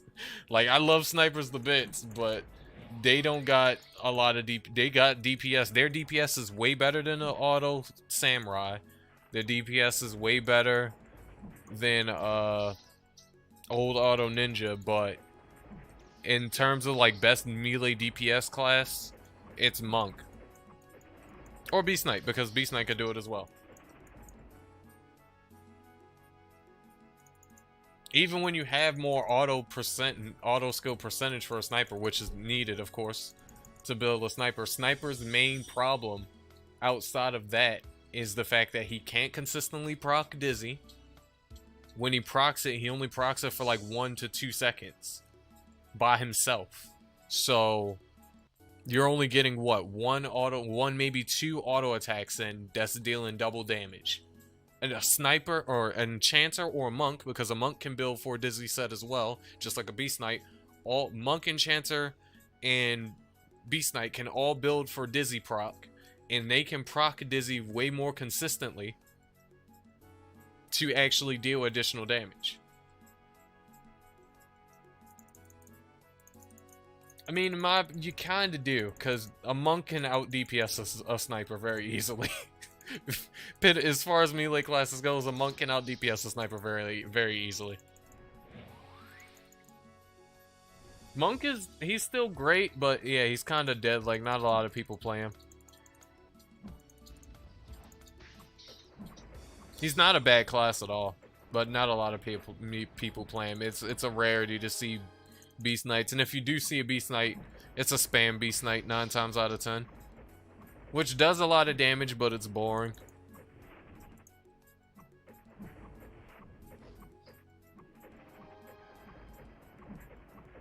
Yeah, Dario, but listen, that's 1 mil DPS from like 300, 500k double attack, and then maybe 800 to 1 mil for the wind arrow proc. But that's that's only 2 attacks. That's the thing you need to understand. That's 2 attacks. Monks and Enchanters does 4 fucking attacks. 4 attacks at once. An Enchanter can smack a mob once and hit them 4 times for 800 to a million DPS. 800 to a mil damage per 4 hits. And technically, an Enchanter does 5, because we also gotta count Enchant Weapon, which procs every fucking time you attack. So you got 5 hits on an Enchanter that lands, and it can do anywhere from 500k or more DPS. Especially if you have a really good, really solid build setup. Compare that to a sniper who only has 2 procs, 2 attacks. It's basic attack and then the hidden arrow. You're not out DPSing an Enchanter. Same thing with Monk. A Monk procs Shell Break, which is way stronger than the bullshit double attack that's on Sniper. Monk's Shell Break alone does 200k or more. Alone does 200k or more. And then you got the Vino Rosa set. And if you have a min-max Vino Rosa set build, that shit, especially when you proc Dizzy, which, again, a Monk can proc Dizzy consistently, just like a sniper, just like an Enchanter can. A Monk can proc Dizzy consistently and then smack a mob just like an Enchanter for 4 attacks. It can smack it once for Shell Break, and then the other 3 attacks, again, 3 attacks, way more than 2. It has 2 more, so it has 4 procs instead of 2 on a sniper. All the other 3 attacks is all fucking Vino Rosa poison procs. Plus the poison debuff effect that you get from wearing the poison set that you can apply to a mob, which does additional additional tick damage. So it's like, yeah, you're not you're not beating other DPS classes as a sniper, unfortunately. You're not. You would need some sort of additional proc rate, auto skill proc rate attack outside of hidden arrow to stack on top of your double attack, so that way you can do at least the similar amount of DPS to a sniper or monk or more. Necromancer was cool. I like Necromancer. I just never fully got into my Necromancer. Had it. I still have it. I just haven't played it in like ages. Yeah, it can one-shot everything with it can one-shot everything with Geo, but I'm talking about autos. I'm not talking about skills. I'm not talking about skill spamming here. I'm talking about autos.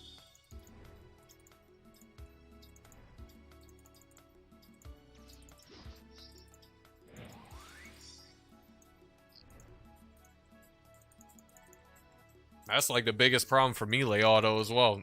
In comparison to magic auto and enchanter, there's no better build on melee auto than a Vina Rosa set. You're not getting there's no better, no higher DPS auto set. There's no sort of build diversity for melee auto outside of Vino Rosa if you want to attack like an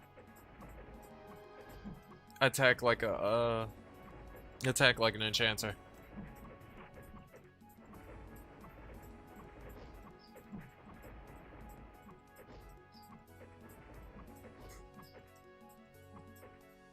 Yeah, that's what I'm saying. So yeah, like, so in essence, sniper is fucked.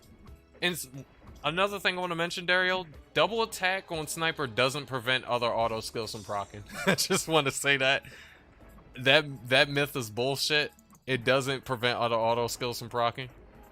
Because I tested it, and I was using White Savior, and I was auto-attacking with White Savior, and it still allowed the area rain auto from White Savior to proc, even with double attack.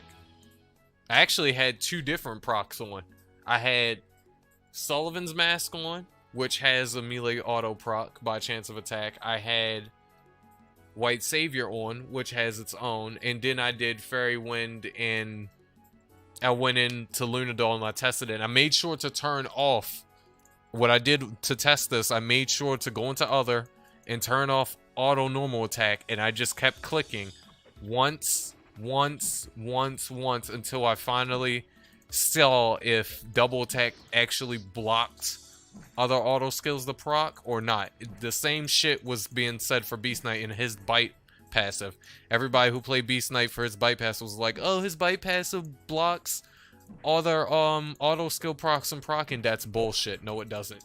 No, it doesn't. That is bullshit. You can still proc your shit. You can still proc your shit. It's all comes down to auto skill. They never changed it. It was the same way the whole time. It's just people didn't know. It was the same way the entire time. People just didn't know. They never changed it. There was never ever a patch. Come on, they don't. We don't have a game development team that actually does active balancing and active patching. So fuck no. They never changed it. It was the same way since the class's launch. It's just everybody was fucking Papega and they didn't know. They never changed it. It was the same. Double attacks on both those classes been the same way since they released. There's never been a patch where they said anything about, oh, we changed the way double attack works on Sniper or Beast Knight. What's up, Chaotic? Welcome. Well, you need to retest that shit with something that actually has a auto proc on it outside of your hidden arrow, because I tested it and it doesn't block it at all. Damn, I wish I took a screenshot of that shit. I had one particular one where I did double attack, area rain, I'm sorry. Area rain auto from White Savior, and then I did Sullivan's Mask, double attack chance. All in one attack. And it didn't block it.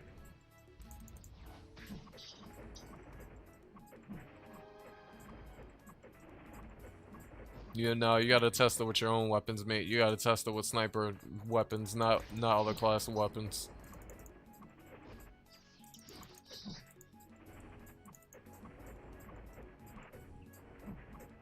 You gotta test it with your own.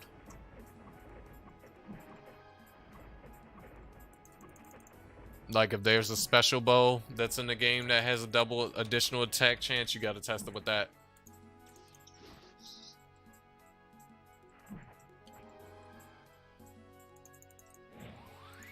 Clean hit is for Enchanter, and it's like a new neutral skill that, I don't know, it's like a second fucking Kadal or some dumb shit. It's supposed to basically help increase the damage of buffed enchant weapon.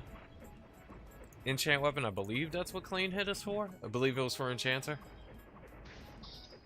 But basically, it's supposed to synergize with enchant weapons, new changes, and help increase the damage essentially of enchant weapon, even though that's not where our main DPS comes from.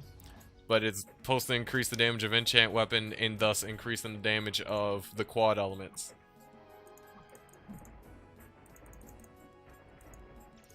It's so weirdly explained, but we'll see what it actually, how it actually performs when it finally drops on August. For all jobs? I thought it was just for Enchanter.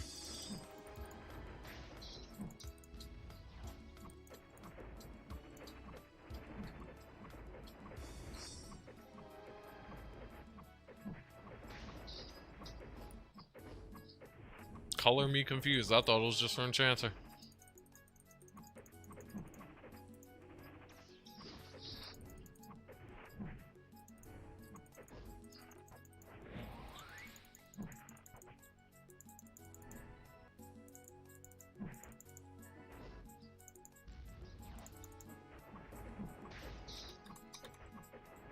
I love how I'm fighting this thing with no fucking stone skin, like Enchanters actually have fucking survivability.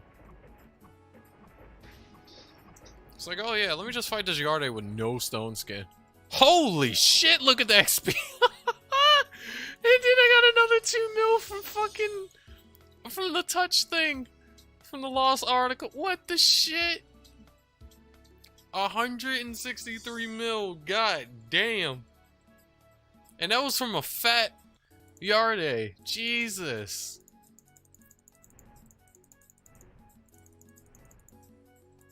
That's nutty XP.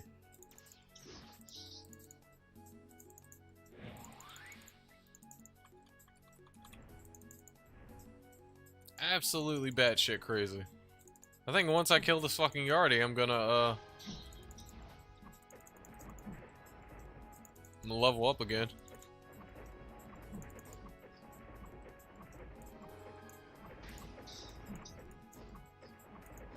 What's the time limit mark? I got 7 more minutes on those 30-minute buffs that I had.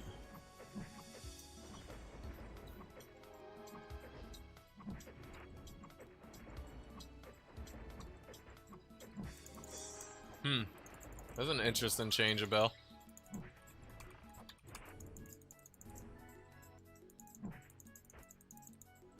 And yeet. Alright, Yarde die so I can level up again. There it is. That shit nearly gave me 25% after I killed it.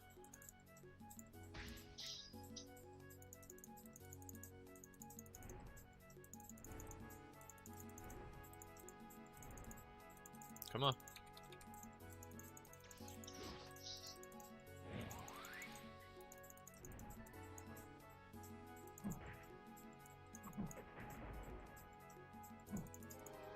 Die, damn it. I thought you were dead. Jesus. I need to get out of the sub 100k damage mark. I think I'm actually doing a little bit more now. I don't know how much more. I'm not paying attention to my damage numbers. I need to pay attention a bit more to my damage numbers, see if I'm actually doing a little bit more than I was doing before.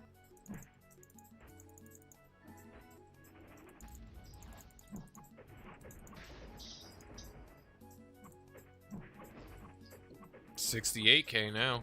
Yeah, I'm doing a little bit more. 66k, 64k, yeah, 68k seems to be my highest. I'm almost at 70k, so we're getting there. We're getting close to coming out of the fucking, the sub 100k.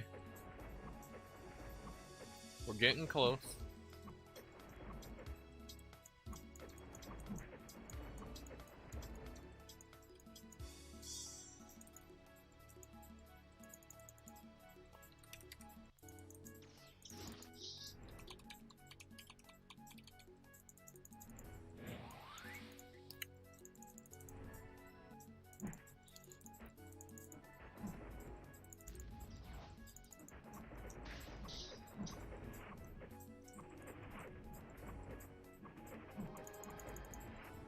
If we can get out of this fucking sub 1000 rut, I should be able to start killing a Yarde in one fucking, one special status in PTA. Because it takes 2 right now.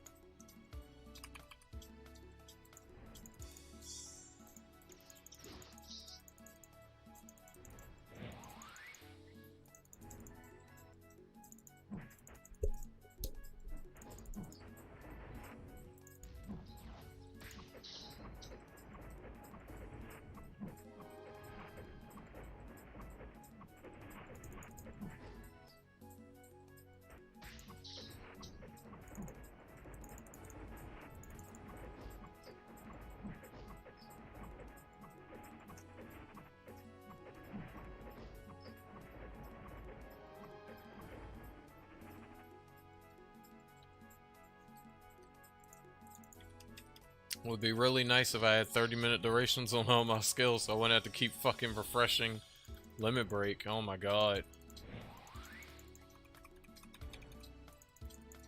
If I could get one change, I would just want that change, if nothing else. If they fucking was such dickheads that they would only give us one good change and that was it, I think I would probably ask for that the most. Please give us 30-minute buffs on all our fucking 30-minute timers on all our fucking buff skills, so that way I never had to fucking keep spamming limit breaking Kadal every 15 seconds. Like, please. It'd make grinding so much more bearable on Enchanter. Grinding is fun on Enchanter, but after you do, especially after you make your first Enchanter and you start to get used to Kadal and limit break, you start to get annoyed by how many times you have to spam this shit just to kill every single mob, since you're a single target class, and it'd be just much more convenient for us if the shit lasted for 30 minutes, so that way we only have to do it once and then that was it. Then we can just attack. Similar to how a monk, all they have to do is pop a Sora Aura. What y'all gotta pop? A Sora Aura, and then build your combo up, and then as long as you don't leave the area, you'll have 100% combo, and you'll have your attack interval break, and you never had to worry about recasting it or re-getting it back. I wish Enchanted functioned the same way. Because in theory, we grind slower than a monk does. Because a monk doesn't have to keep doing this rebuff shit consistently in order just to kill one fucking mob. We have to keep doing this shit continuously every fucking time we want to kill just one mob. And that kind of fucks our clear speed.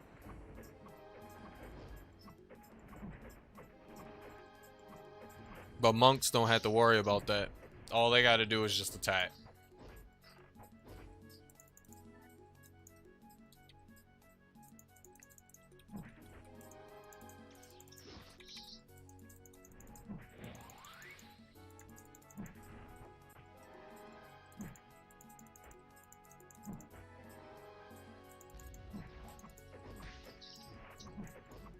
Even a sniper, all a sniper has to do is just attack. Even though its DPS is lower than an Enchanter's, at least when it comes to grinding, all snipers has to do is just auto and everything does. They don't have to keep refreshing. At least not every second. They have to do it every couple minutes, maybe like Monk. But they don't have to do the shit every fucking time. Enchanters, we gotta do the shit every fucking time.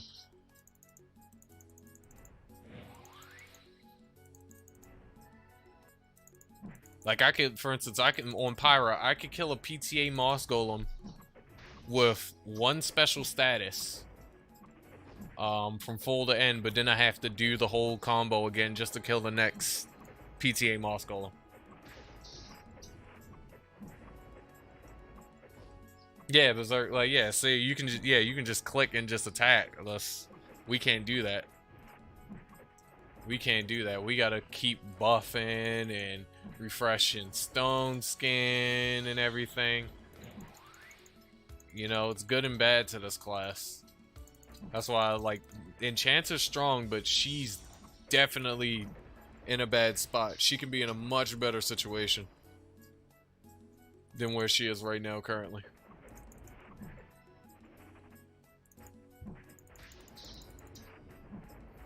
Listen, just because I'm praising Monk for his plus sides as opposed to other class in comparison to other classes' downsides doesn't mean that I'm starting to take interest in Monk and I'm gonna make a Monk. I'm never gonna make a Monk. Let's just make this clear. I've always hated Monk, and I still will continuously hate Monk until this game dies, and then I eventually forget about it. Okay? I will acknowledge the fact that Monk has advantages over other classes, but I will not take it to the next step and then go, oh yeah, I understand its advantages, so I'm just gonna play it. No. Fuck no. Heavens no. Heavens no. I already have a Claw auto class that I love that I'm gonna make a Vino set auto set on. I got my BK. I love him. I have him. He's my Monk. He's my Monk.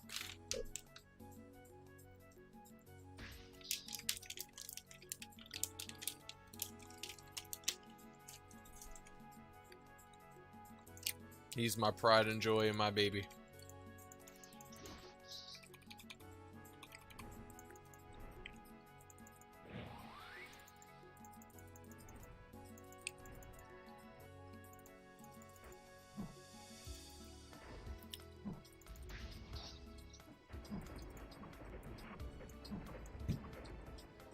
What the fuck did my neighbors just drop? Jesus Christ.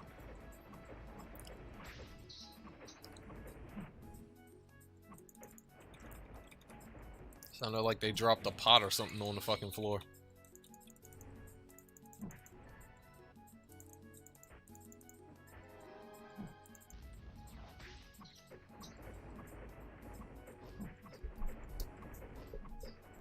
Yep. It's the way it goes. Just the way it goes. I just don't see a point in myself making a monk when I have a beast knight. Especially now that I'm gonna literally use the exact same poison set that I created, min-max poison set that I created for monk users to use. I don't see a point in using it.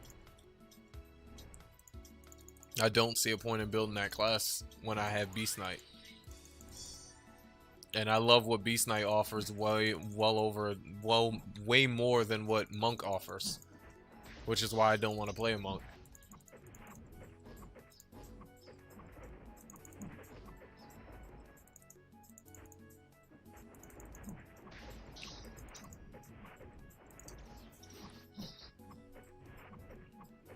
It'd just be redundant for me.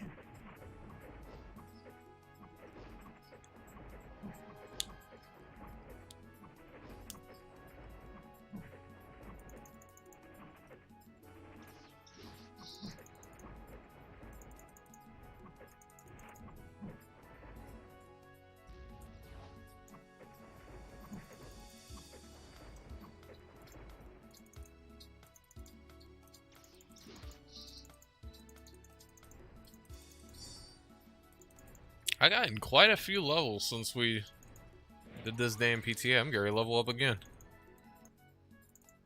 Love fucking solo PTA grinding. You get so much fucking XP, man. So much XP. Especially when you got buffs.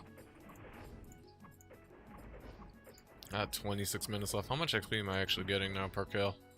Because I know I lost the, I think I lost, it was what, Sophia's book I think that was popped?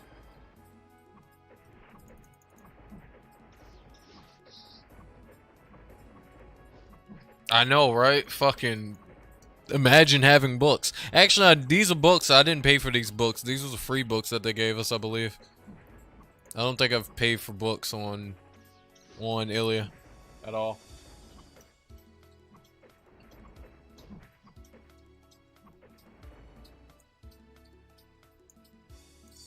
But it is really fucking nice having these books. How much XP was I getting?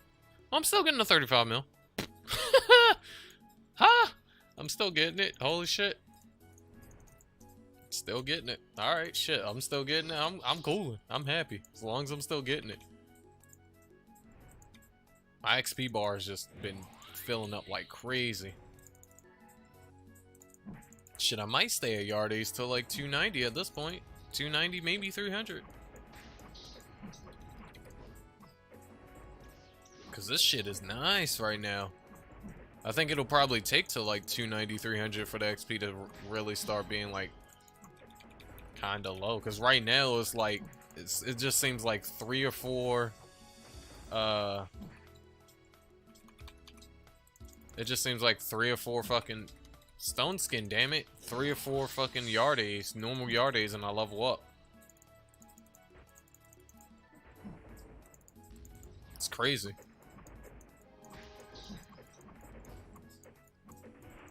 If only I had the DPS to be able to just fucking kill one with one fucking special status, that'd be pog.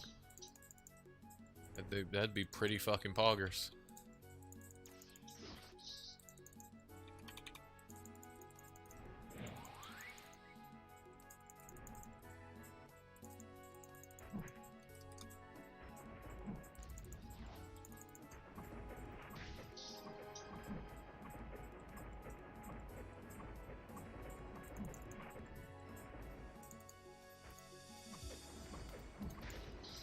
4.5k with special status strength and spell boost buff. That's not bad at all.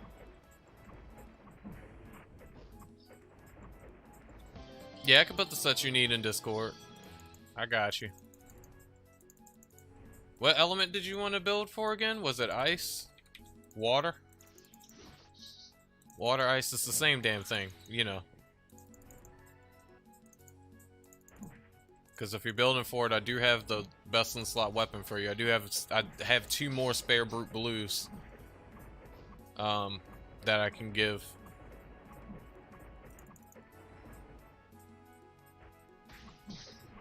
They're old ninja 2.0.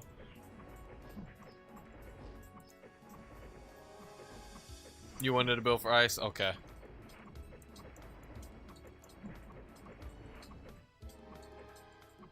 Yeah, I definitely got you, fam.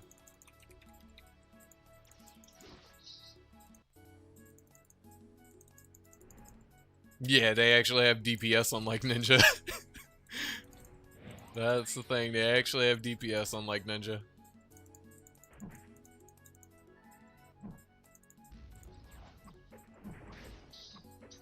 As much as we all loved old Ninja, now that we've grown up and we've realized shit, he does not have DPS.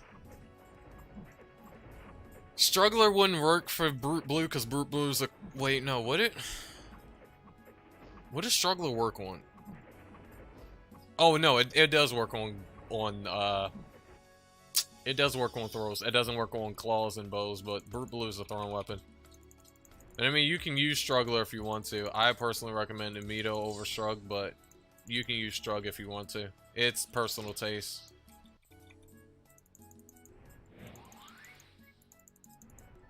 Yeah, I remembered. Yeah, it does work.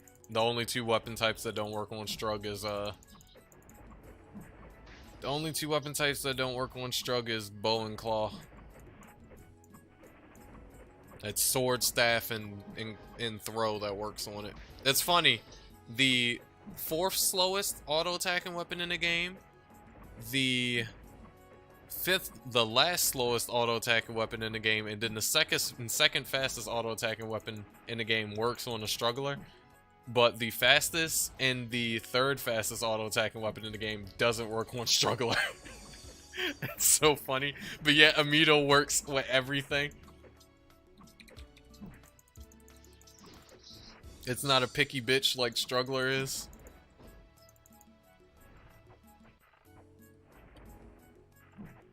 I don't know how much jet black feathers and... I don't know how much the materials for Amito cost is, but I'm assuming it shouldn't be a lot. It shouldn't be a lot. You might could find a jet black feather install, so like... If the player base is logical with the pricing, you might could find a jet black feather install, so like 50 mil. It shouldn't be expensive. Damn, it's 130 mil? Seriously? I mean, Amito still is like one of the best armors that you can get. Era Amito. They still are one of the best armors you can get. Especially if you want max DPS for the particular element, the particular damage type you are.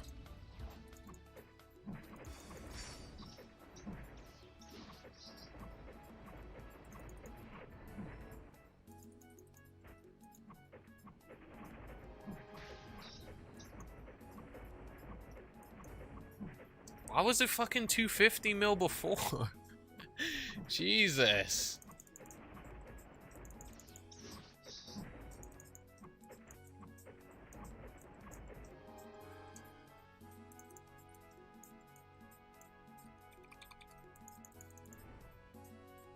It was 90 mil before? That's a bit more reasonable. Wish it had been a little bit lower than that though. Because I mean, it's so common. They're such good armors, but I mean, they're so common, everyone builds for them. 9 times out of 10.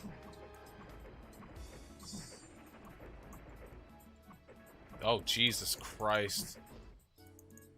If I make a water enchanter myself, I'm not going to be looking forward to farming for Night Soul Fragment again. I'm not looking forward to that farm. I hate Anina. She's still a bitch. I think she can still kill Pyra. I'm not at a point with Anina where she can't kill Pyra. I think she can still kill me.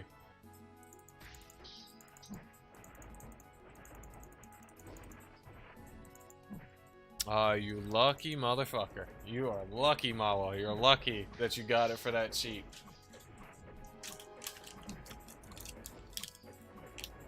You are lucky. Oh. You know what I will post in Discord right now, Berserk, for you to take a look at? I want you to take a look at the, I want you to take a look at the spreadsheet for water set. I just posted it inside of chat, inside of Discord. Beyond saw it before because I was talking to Beyond about it. It's just basically showing the difference between using a 2-slotted Ice Spirit to pay versus using a 2-slotted Geokukuli, which is the same additional that my Wind Enchanter is using because it gives Raw and Spell Burst. In Geo, outside of Taina Barrette, and outside of Taina Barrette, and Tri-Tail is like, they're the top 3 like best magic additionals to get 2-slot.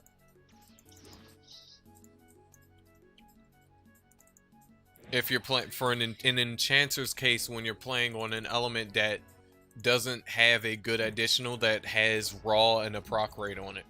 If you're playing an Enchanter that with a particular element that has a raw, that has an additional with raw damage and a proc rate on it, then you wouldn't use those additionals. But if you don't, like for me as a Wind Enchanter, or as a Flame Enchanter, or even as a Water Enchanter, then you get Geokukuli, Taina 2-slot, or Ice Spirit to pay.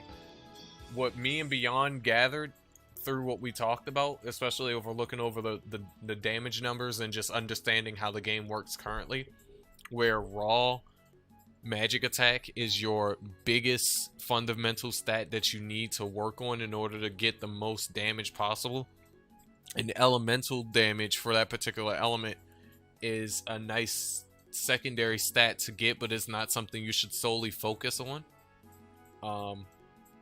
Geokukuli would do more damage at the end of the day than Ice Spirit to pay.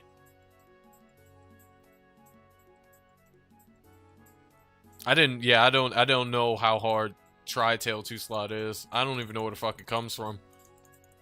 I just know I saw a few enchanters using it because it just literally gives 1% more magic attack than a Taina Barrette. It just literally gives 1 more. Taina gives 15% and 1 magic to boss, then Tri-Tail gives 16%.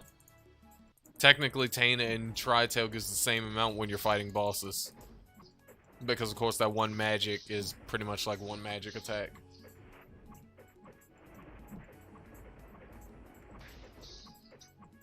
No telling you would use a Girajarma. But you really want to use Water Devil's Necklace. Try to get a Water Devil's Necklace slot. But you can use an SBS to start out with. But you want to try to get your hands on a Water Devil's Necklace slot. To replace the SBS.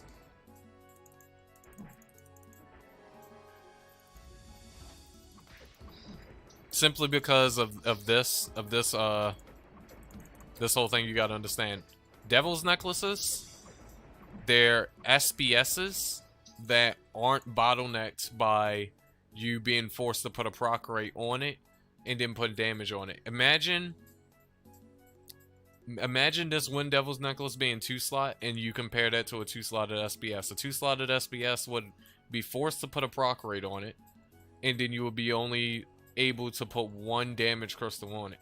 So you're losing out on 20% DPS because you can't add another Agira Jarma to it because SBS it doesn't have anything on it innately, so you have to put a proc rate on it, and then you have to put damage on it to make it exactly like a Wind Devils. But if you have a Wind Devils necklace slot, or with your case being a water enchanter, it would be Water Devils necklace slot, and you have one Agira Jarma on it, and then you get a 2 slot and you put a 2 slot on the Wind Devils necklace, it would give you way more damage than the SBS, because again, the SBS is pretty much just the cheapo version of Wind Devil's necklace, or Water Devil's necklace, or just any Devil's necklace in general. But if you can, you know, have this slot with an Agira at the start, and then later on down the line get a second slot on it for another Agira, this is the best thing. That'd be the best thing to do, having a Devil's necklace 2 slot with 2 Agira Jarmas on it, along with the 2 slotted Geo with 2 Moogies for 20% spell burst and 34% raw magic. Because that's how Pyra is set up right now. She has a Fire Devil's necklace slot with an Agira Jarma, and her SBS is on my neutral set because there's no neutral Devil's necklace. So she has an SBS slot on her neutral set with a proc rate on it and a and the Drago Lantern on it, even though Drago Lantern is kind of shit. The gear is better. Its damage scaling isn't better than just raw. And I honestly need an Agira Jarma over that fucking Drago Lantern. But yeah, me and Beyond was basically talking about that, and we was like, the Geo Brute set would do more than the IST. IST is Ice Spirit to pay. The Geo Brute set would do way more damage than the IST Brute set just because it has higher raw. Even though the IST set has a little bit more elemental damage towards water, it has 20% less total magic damage than a Geo Brute set. I mean, of course, you can see all that when you look at the numbers and shit on the spreadsheet, but yeah. You'll be much better off with a 2-slot Geo in that scenario when we talk about the additionals.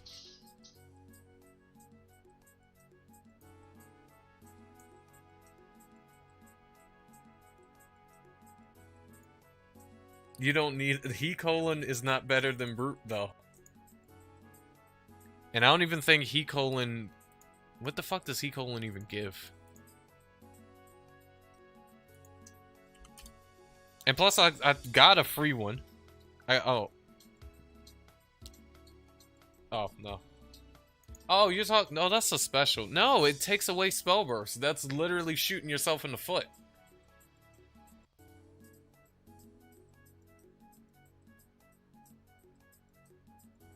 That's shooting yourself in the foot. And you don't have... And the thing you gotta understand was, you don't have...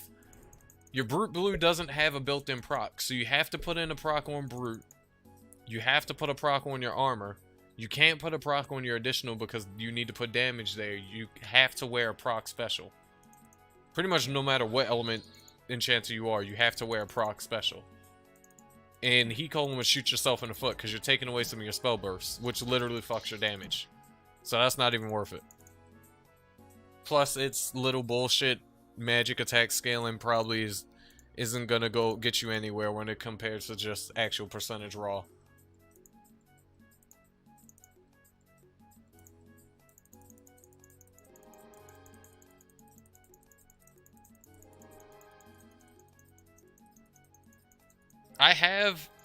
Well, I don't have a Water Devil's necklace, but I have a Brute Blue. I have 2 Brute Blues in my guild storage still. That I'm supposed to be giving away because I don't have nothing to use them on. Because it's not like I'm gonna make fucking 3 water enchanters. I have a Brute Blue, I just don't have a Water Devil's necklace. I don't know if a Water Devil's necklace is installs though. Hopefully it's installs. Actually, Let's check the Carfax on that real quick. I shouldn't be wasting my PTA like this, but we can check real quick. We can check real quick, just to see. You wouldn't be able to do anything with Water Devil's Necklace anyway until you're finally 260. Shit, no one didn't put any in installs. Oh, well, you can farm the materials and then give it to fucking give the materials to Phantom, because Phantom has enough production where he can make a Devil's Necklace. He made my Fire Devil's Necklace for me. And I think he made Beyond's Light Devil's Necklace, if I'm not mistaken. He either made it or I bought Beyond a Light Devil's Necklace off stalls, because I luckily found one off stalls. Because someone had probably made it, didn't know what to do with it, and then they just sold it on stalls.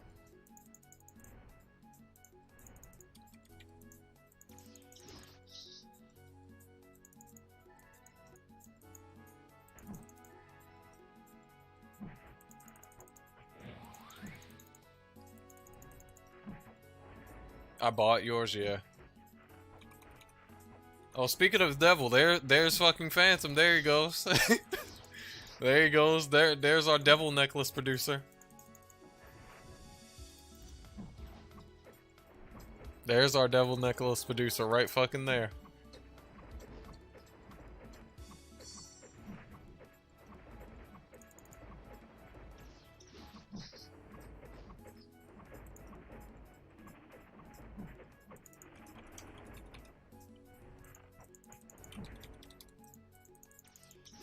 Yeah, I know, that was perfect fucking timing. It was like, yeah, damn, I wish Phantom was here, because he actually has fucking production. He could just make it for you if you get them as fucking materials. I was like, speak of the devil, and he shall fucking arrive. He's right goddamn there. He just fucking leans back in his chair. What's poppin'?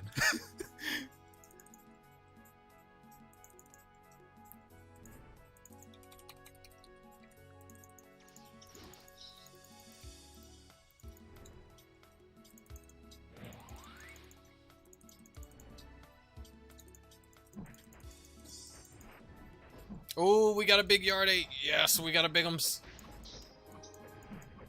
100 mil XP, here I come. Actually, I don't know if I'm still getting 100 mil XP, because I don't even know if I'm still getting 35 mil.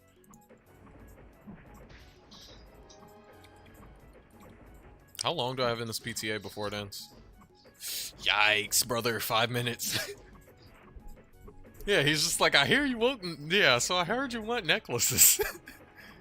I heard you need elemental necklaces for Enchanter. I got you. Oh yeah, I'm still getting 36 mil. Wait, am I? Hold on. Let me make sure I'm counting the shit. Yeah, I'm still getting 36 mil. Okay. So we kill this before the timer ends out, and I should still get over 100 mil XP from this damn thing.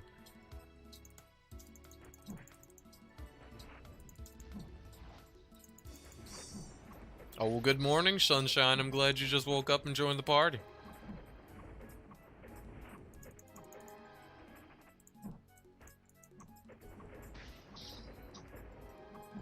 We hope you had a good sleep.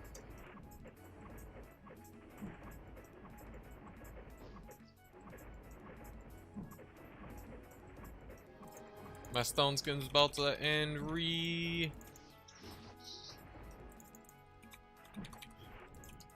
Let me drain you. Thank you.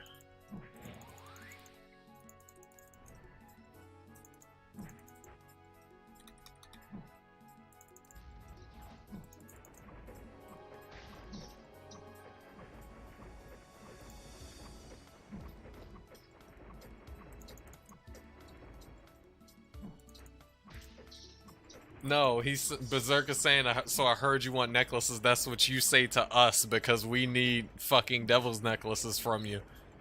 We need you to make us devil's necklaces. So it was like, so from your perspective, it's like, so I heard y'all want necklaces. That's what he meant when he said, I want. So I heard you want necklaces. You just woke up, so of course the joke is gonna fly way over your fucking head. You're still trying to make sure both your left and your right eyeball is still looking at the same damn screen. Oh, I need to kill it. Where am I going? I still got 3 minutes left. More than enough time. Die, you rat bastard. Oh my god, if this is Pyro, it would have took like 1 or 2 fucking special statuses.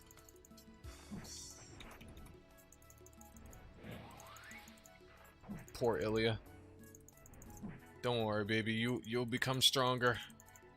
Just like your sister. You just need to use your strength to kill these fucking mobs. Kill it. Come on. There it is. Damn, 180 mil that time. Damn. Pog. Fucking Pog.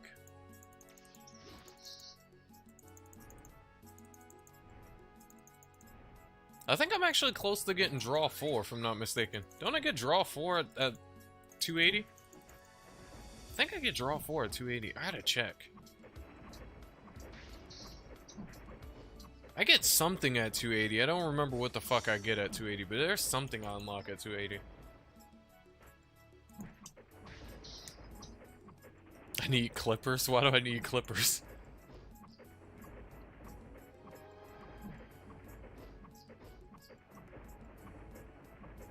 Kill the damn yardie. Kill it. Kill it. Kill. There you go. There you go, baby girl.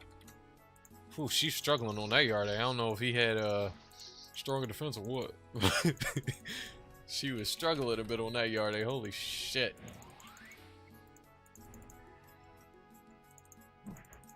Oh yeah. I know. I get what you're saying now. I need more fucking vid clips. Yeah.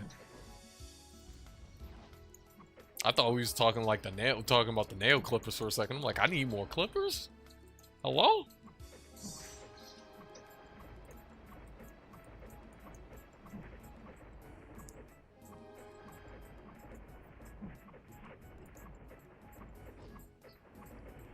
Oh, that's why my DPS went down. Fucking Dizzy proc wore off.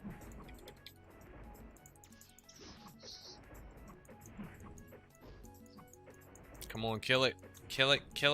Okay, one more and I'll hit 277. Think I can kill one more before PTA closes. The second PTA closes.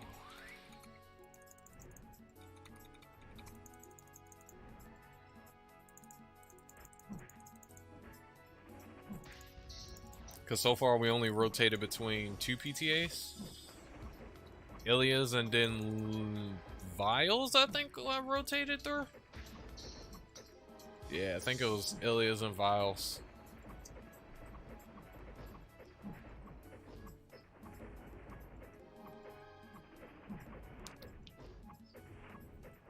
Come on, kill it! Please? Swear to God, if she doesn't kill it before PTA ends, I'ma scream. Kill the damn yardie, he's so low. There it is. There it fucking is. Jesus Christ. That literally right before the buzzer beater.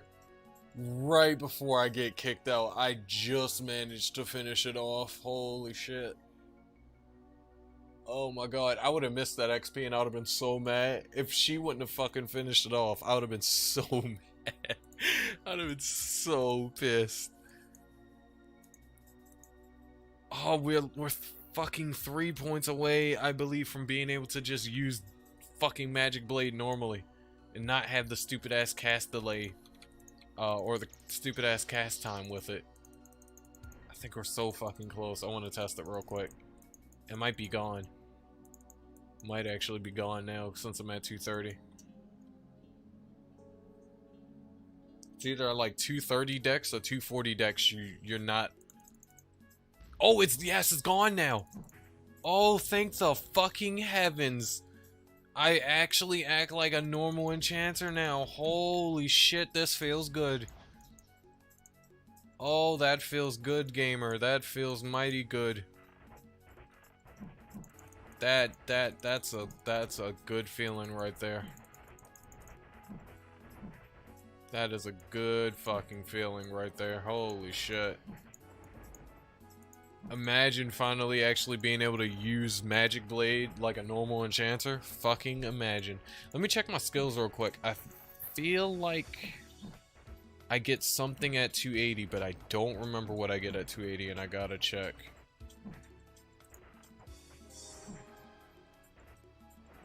Oh, I get Job Master at 280. That's gonna increase my DPS a little bit. I get Job Master at 280. I get Magic Barrier at 280. I also get...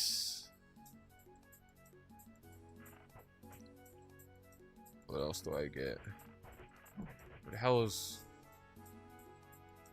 I don't get Draw till 300. Okay, that's not too far away. That's not far away. That's not that far from where I am. That's only what?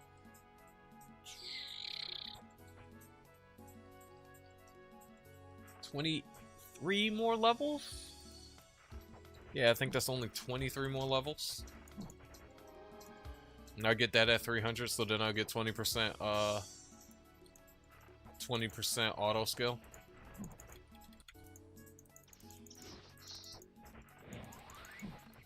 But I just want to test now what it feels like to finally have a normal fucking oh, it feels good. Oh, it feels like Pyro now. That feels good. Feels absolutely good, man. Feels good. So okay, now we all know. Once you get your dex to 230, then you can finally use Magic Blade like a normal fucking enchanter. Thank the heavens. Oh man, it absolutely sucked having that annoying ass cast time to it. It sucked.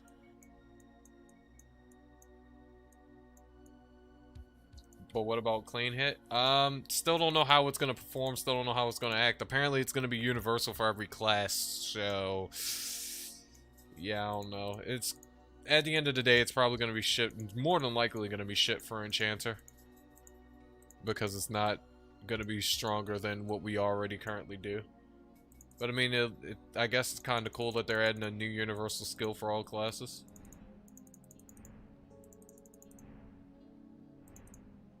Oh wait, hold on, what's my raw fully buffs? 2.7? How's it with Nichit? 2.1, how about the staffs? How about Hermit? 2.6. Leafy. 2.7 with Leafy. I know Golden's is fairly low. Yeah, 1800, that's piss poor.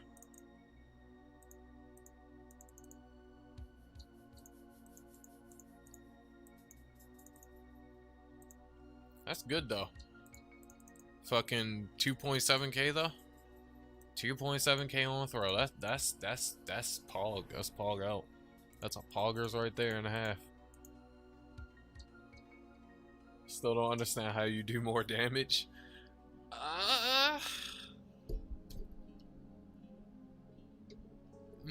What's your DPS now?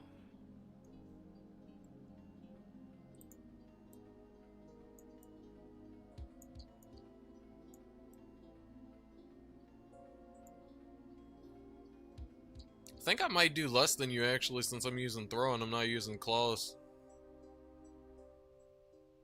And I have less raw than you, if I'm not mistaken, fully buff. It's still the same. What was it, like 30 to 50k?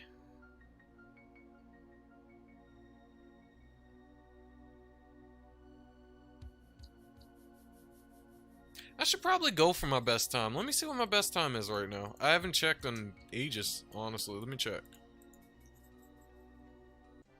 I think I still have food. Yeah, I still have food effect up for 3. Like, I know what I can do to fix that. I'll clear myself of drink and then test it without drink. Because drink is giving me an extra 10%, which is also adding to my damage right now.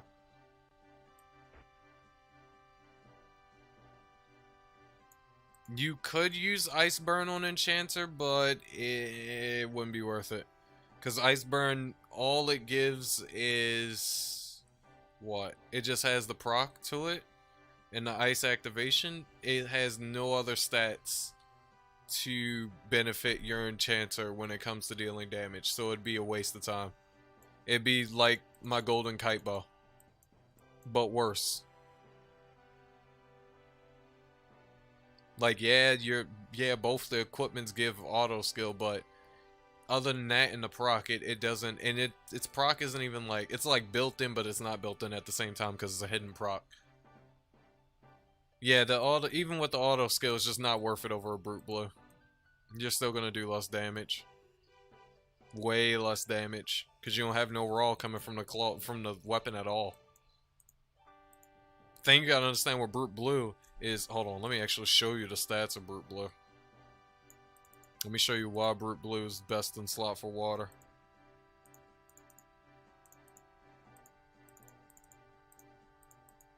This is what brute blue does. It has 13% raw, high base, scaling damage, and a really high base elemental damage straight off rip. The only negative being the skill delay. The skill delay will not affect you as an enchanter at all because you'll have so much dex and then skill delay from other shit. That skill delay will not affect you at all. Plus, it's on damage set, so it really wouldn't fucking affect you. Because the most you would use on your damage set is Magic Blade and Stone Skin. And Stone Skin and Magic Blade cast fast as fuck. But yeah, you are comparing this throwing weapon to Iceburn. It's not going to do much with no more DPS than it's not going to do more DPS than Brute, especially if you toss a Leviathan on it, which that's what you got to do. And Leviathans are cheap right now in stalls. I think they only cost like 50 mil or something like that. I bought 2.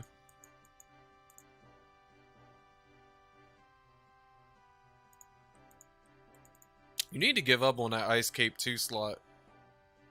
You need to give up on that shit. It does less damage any fucking ways. Even though it's nice because it has the proc, but the proc and the elemental on it, but it does less damage anyways. You need to give up on that shit. And go for either 2-slot Taina or 2-slot Geo.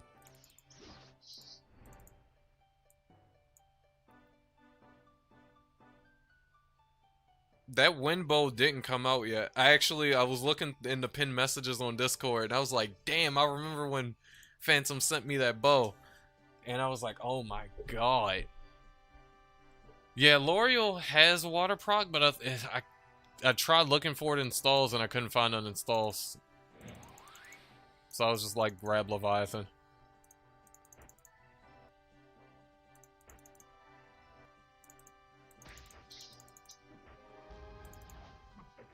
This is just a test run. This isn't going to be the actual run because fucking I need to get my magic overheat.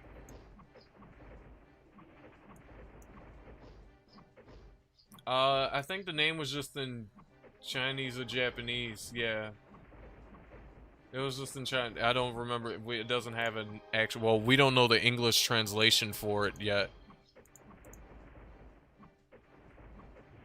Yeah, it was real. It was in game and everything. You put a whole screenshot in it in Discord that I had pinned. It's a very good looking bow.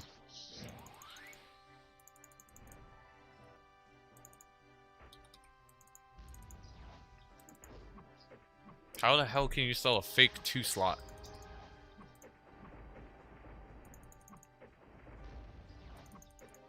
Oh my god, Lunadol, take the Dizzy proc. I can proc it now, but fucking hell.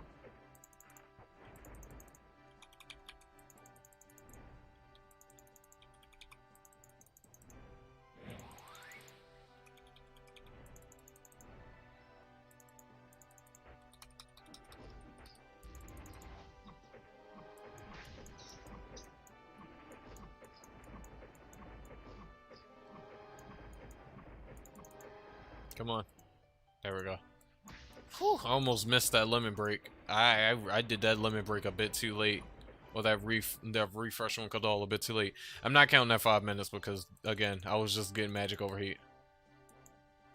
This is going to be the actual run now, just to see best times. Just to see best times, because I don't know what best times is.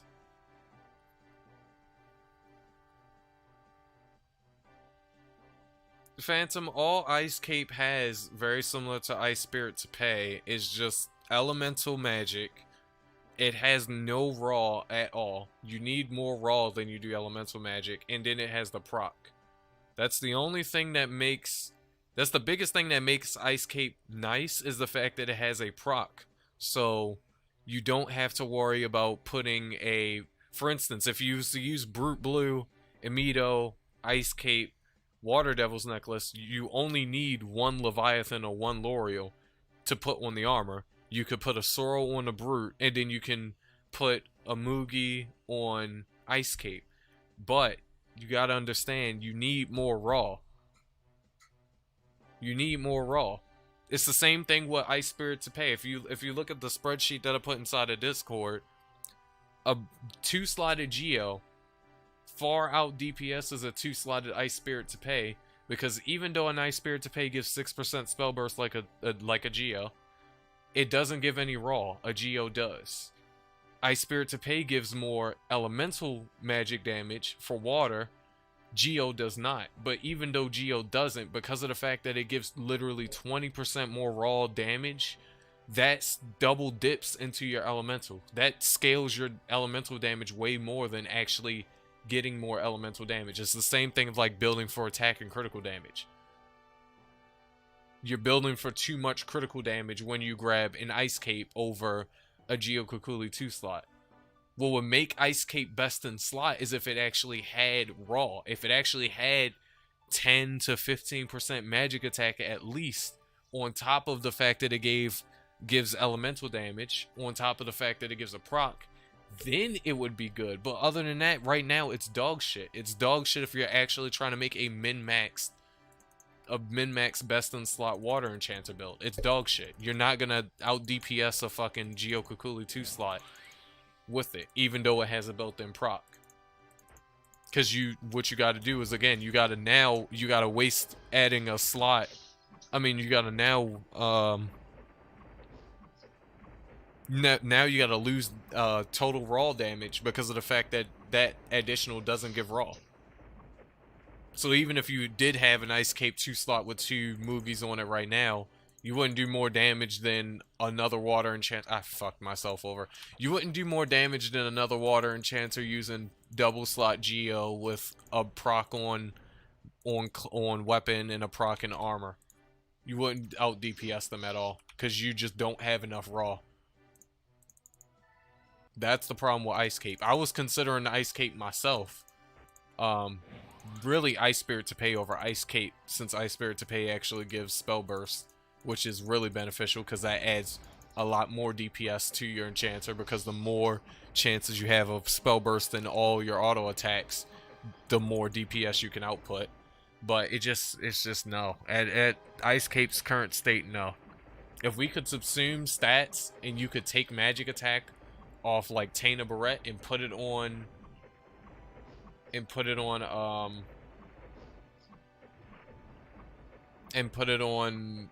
Ice Cape, then yeah, it'd be great.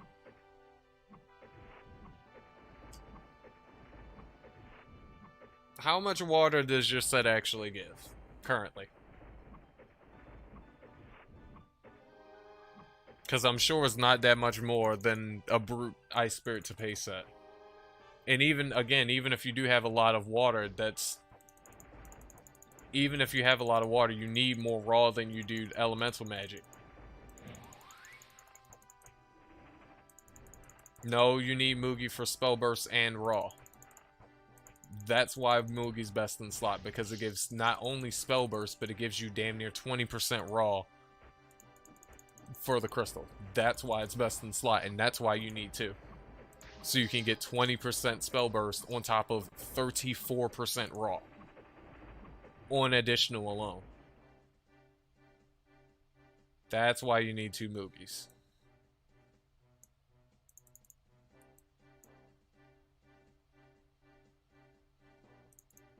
Also, I fucked up that run. I just realized I need to redo it.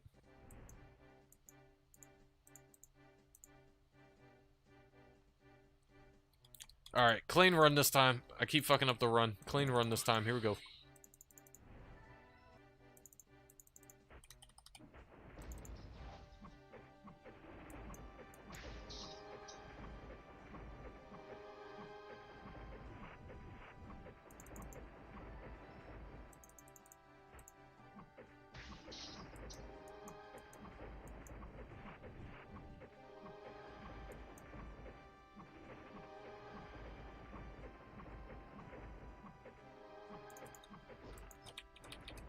Alright, here we go. I gotta refresh, rebuff. Give it to me, give it to me, give it to me. There we go. Give it to me, give it to me.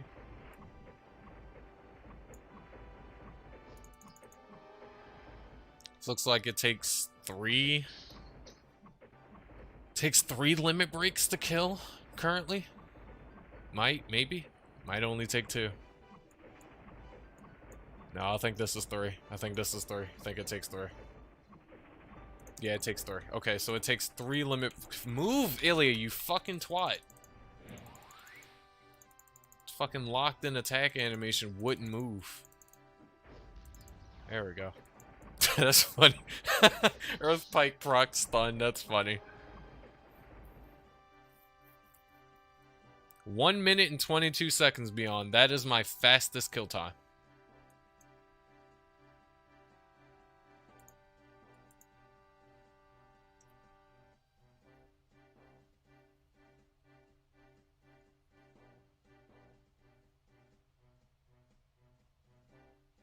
Even though, see, that's the thing, even though it has a built-in proc, Phantom, you're not understanding, you're losing tons of raw elemental, not raw elemental, you're losing raw magic attack. You're not gonna do as much damage as you think you would having a 2-slotted ice cape just because it has a built-in proc. It'd be the same thing if my fire enchanter had the fire additional that I actually have that is in the game that gives a proc in it, but it doesn't have any raw. You gotta understand, you need magic attack. There is no building for more elemental. You need more raw. You need raw is main stat.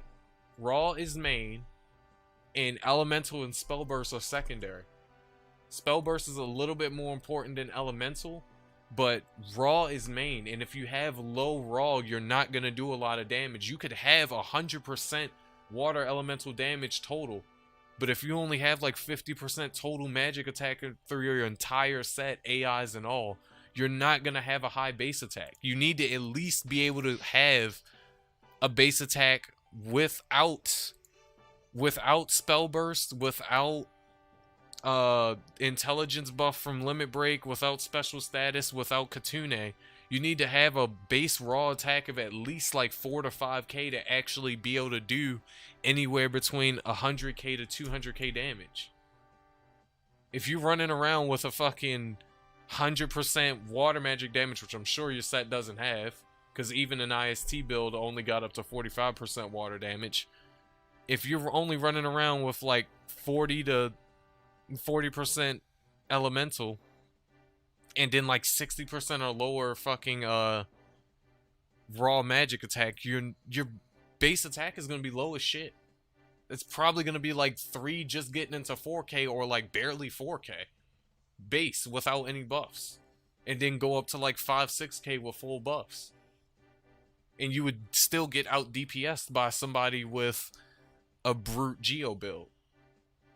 Yes, even though it has a built-in proc, which is, again, something that you need for an enchanter, that's like the best thing to have. The best set to have is to have a weapon that has a built-in proc, a special with a built-in proc, and an additional with a built-in proc. If the additional doesn't have the built-in proc as well as raw, it's not worth getting, because you're going to deal less damage with it than if you grab an additional with raw but no proc. and be forced to put the proc somewhere else and just lose a little bit of damage somewhere else.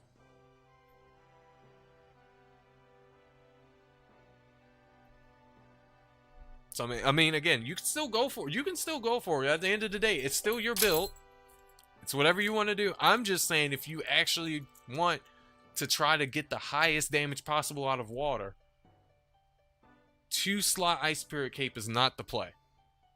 Before, when I wasn't really paying all that much attention to water, I thought it was the play. I thought it was best in slot just because, yeah, you need a proc. You need to try to see if you can find an additional proc, but no, it's not the proc. I mean, it's not the proc. It's not the play. It is not the play. It's not. You're not gonna get anywhere with it. Wait, how do I have a 1 minute and 22-second kill time? But oh, I'm in party. That's why I didn't update. Cause it's still showing my fucking old kill time of 1:31.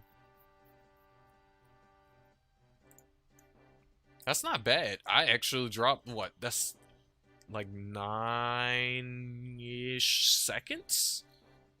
I think? Yeah, I think that's like a 9-ish second kill time difference. That's pretty good. Considering all I did was just level myself up a bit. Yeah, that's all I did was just level myself up a bit. Let me check. 31 minus... Not 29, I'm a fucking papega. 31 minus 22. Not times minus 22. Yeah, 9 seconds. I guessed that correctly. Me or Phantom? I'm pretty sure you're probably asking Phantom.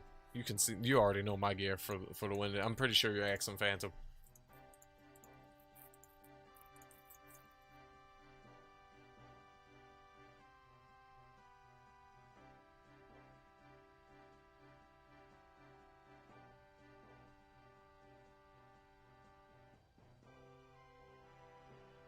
Oh, me? Jade with a proc, Amito with a proc, and then a 1-slot Geo with 1 Mugi, and then a no-slot of Wind Devils.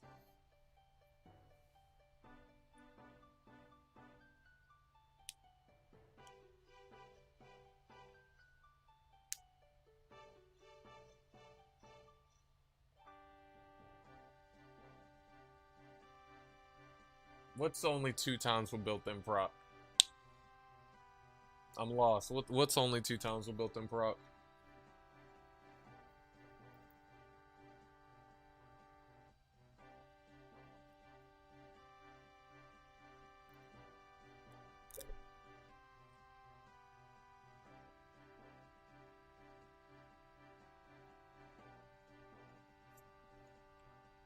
Yeah, beyond that's my set right now.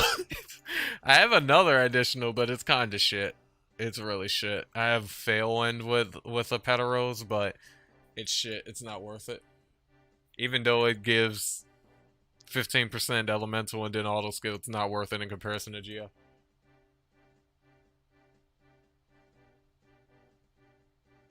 We do around the same side, yeah.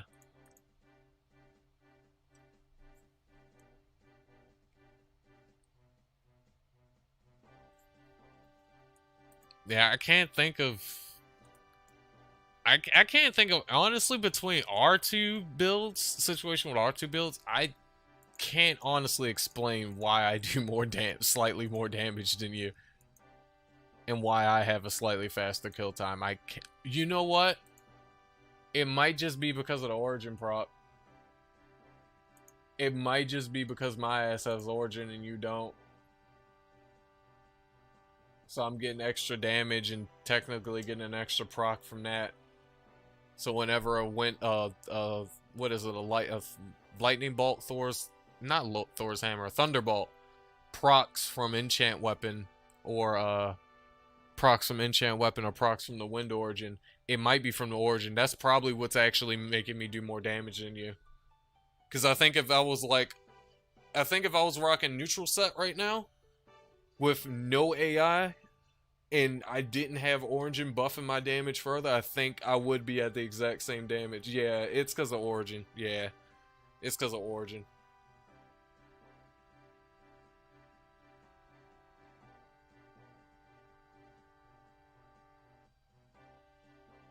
Wait, for my set?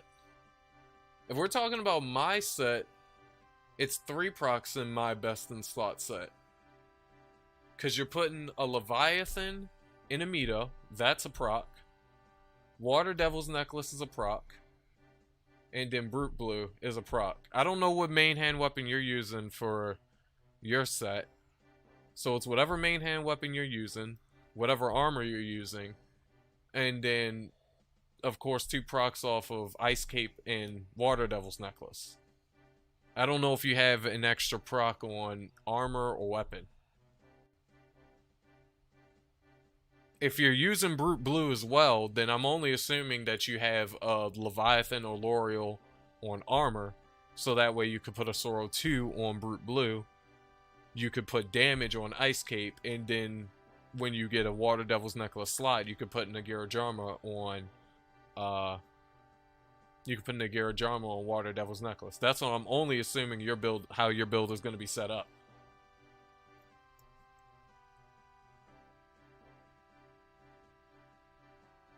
Yeah, I'll pop in chat in Discord so we could talk more about water set. Most indefinitely. Because even though I am a little bit sleepy, I ain't gonna completely go to bed just yet, even after I'm done streaming. Probably stay up a little bit longer.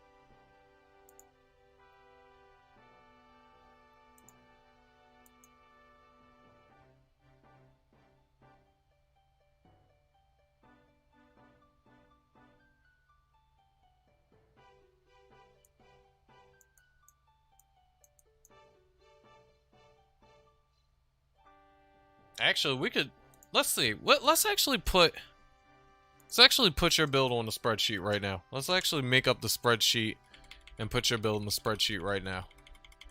Let's make a separate spreadsheet for your build right now. I'm gonna assume that you're using Brute as well, because I believe you were just as hyped for Brute Blue as well as I was. So I'm gonna assume you were using Brute as well. Hold on, I'm gonna change stream screen so it could show. So it could show everything. Yeah, Phantom. What, my audio fucked up? Don't tell me that. Did my audio fuck up? Hello? Am I good? Something happened to my audio?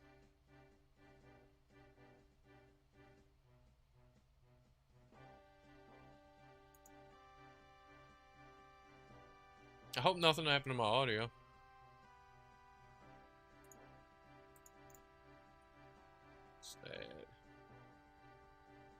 Display. Yes. Capture cursor. Yeah, we're just gonna leave it up like this. Okay, it's fine now. Okay, I don't know what the fuck happened to my audio. Alright, but here's our little spreadsheet right here. Right? We're just gonna add on Phantom's build to the spreadsheet. So let's say I don't know what armor you're wearing. So I'm gonna assume it's a Mito. And Ice Cape. And we're just gonna, for the sake of this build, we're gonna say it's Ice Cape 2 slot. It has double Moogies on it, right? Not 21 Moogies, that'd be fucking insane. It's a Water Devil's Necklace with an Nagara on it.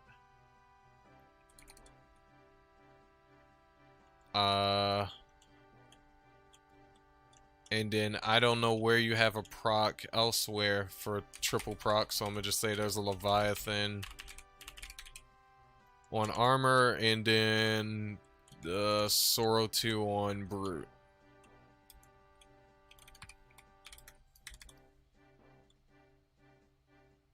Well, what's the 2 sets? So I can actually put the proper shit in, so I can make the spreadsheet accurate, so I can show you the difference between the numbers of it, the raw numbers.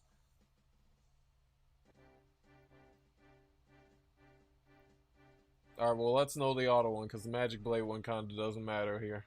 Let's know the, what's the auto one?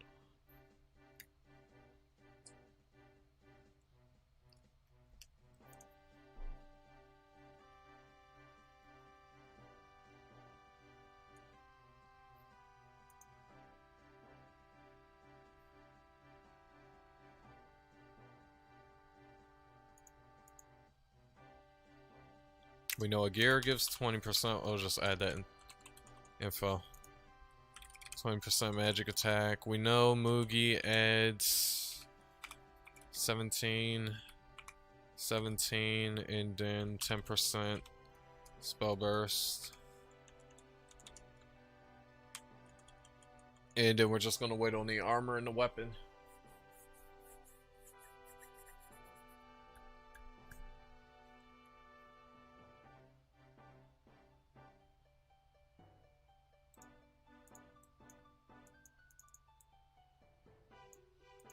Do I have a TP to go back to underground? Yes, I do. Cool.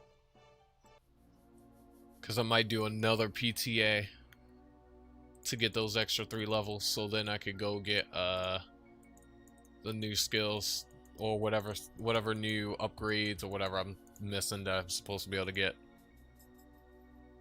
But we're just trying to see what Phantom's auto build is by comparison to the main water build that I had made up. Just to see the stat comparison. For anybody who's lost and don't know what the fuck's going on. And is wondering why I have ugly ass notepad up. as a fucking spreadsheet. As a fucking spreadsheet thing. Just in case if anybody was wondering. Like what the fuck is going on. And don't mind all my goddamn tabs on Firefox. I think this is literally like 30 plus tabs on Firefox right now. Cause your boy's PC is fucking loaded, fam. It's absolutely loaded. Absolutely fucking loaded.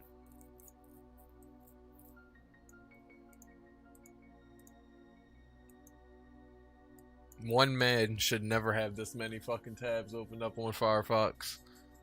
It's too much. That is too much.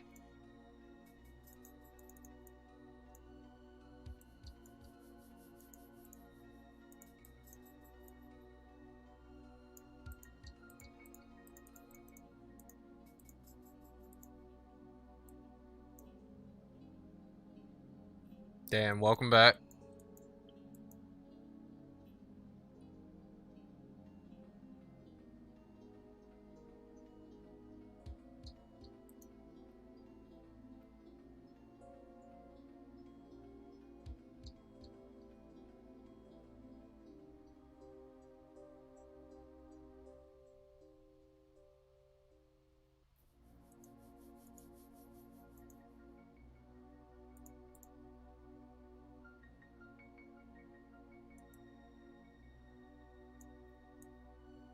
Here's a different water enchanter. Would you go post the link? I don't think YouTube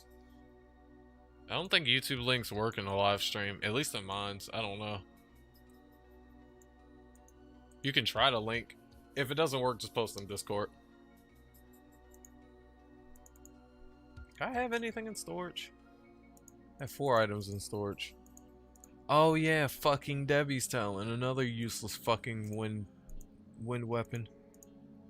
I have Magic Blade 2, Mana Wall. I actually have Magic Barriers just sitting in here. And fucking draw. Oh, all I gotta do is level. I must have bought these shits ages ago. And then forgot. I'm glad I checked my storage.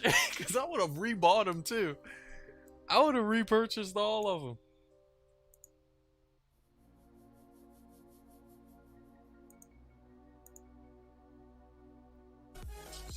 Oh god, copyright fucking hell. The copyright scared me. I hope I don't get hit with fucking copyright claim just for that 1 second, because YouTube starts to copyright you for like 1 second song. 1 second of copyrighting songs now. It's such bullshit. Hopefully they don't copyright my ass for that. That shit scared the hell out of me.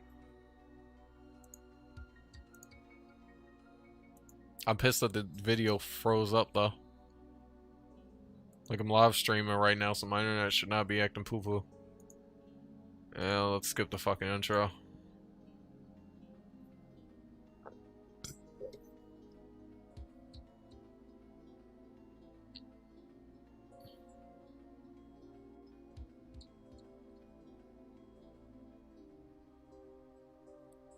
Debbie's Claw is shit on Enchanter. I don't know how it is on Monk.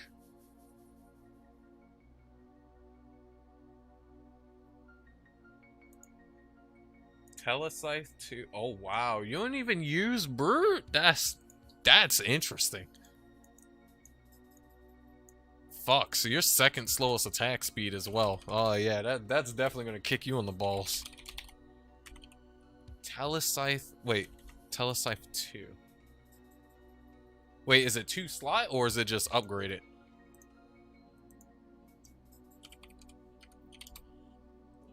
Oh, it's just upgraded. Okay, it's just upgraded. So what's its raw? Its raw is 21%, and then it has 10%. So that's not a bad. It's not a bad weapon to go for. It's not bad. 21% magic attack, and then 10% water magic. And then a struggle L'Oreal, so I'm only gonna count the normal raw magic attack from struggle, not its hidden bullshit. AI as well. AI as well. AI as well, yes. AI as well. So we got struggle with a L'Oreal. We got Struggy. We got struggles. I'm gonna type struggles.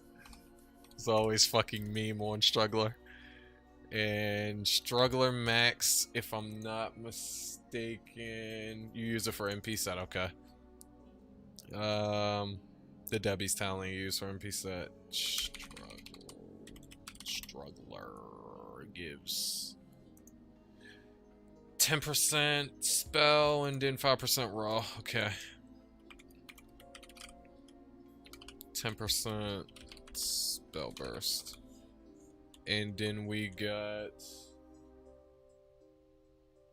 an ice cape.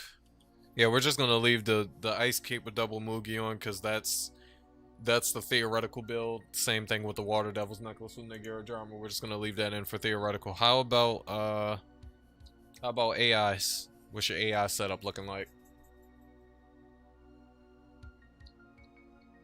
So we can add that to the mix as well.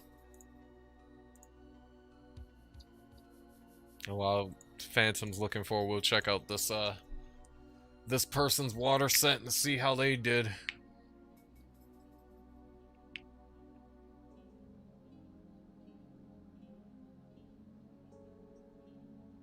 Completely fucking mixed color build. That's a very interesting choice. If it works, it works.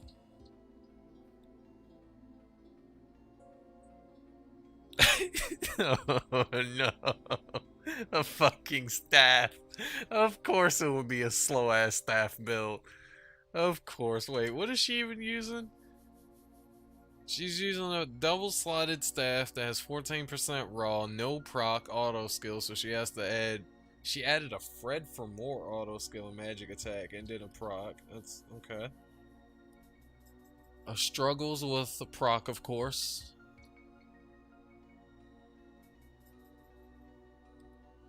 Shitty ass Sage Hat, of course, with a proc, of course. Of course. Shouldn't have used Sage Hat. Sage Hat is so shit. And then an SBS with a L'Oreal and a Drago Lantern.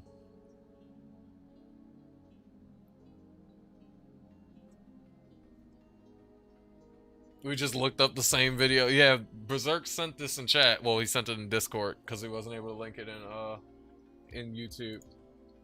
Okay, Phantom finished posting his what's his face? Adventurer, Ventadef. I know Ventadef is resistance. Sorrow 2 going, you're gonna get a Sorrow 3 as well. And then the 15% elemental.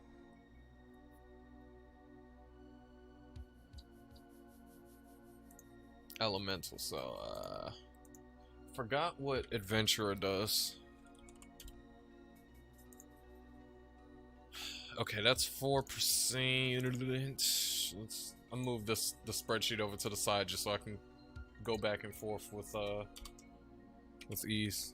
Just put it to my other monitor for a sec. Adventurers, 4% magic attack, and it has 2% auto skill, but we're not counting auto skill because auto skill is not being calculated here. We just care about the actual damage stats. We have a Sorrow 2. which is 3% water magic.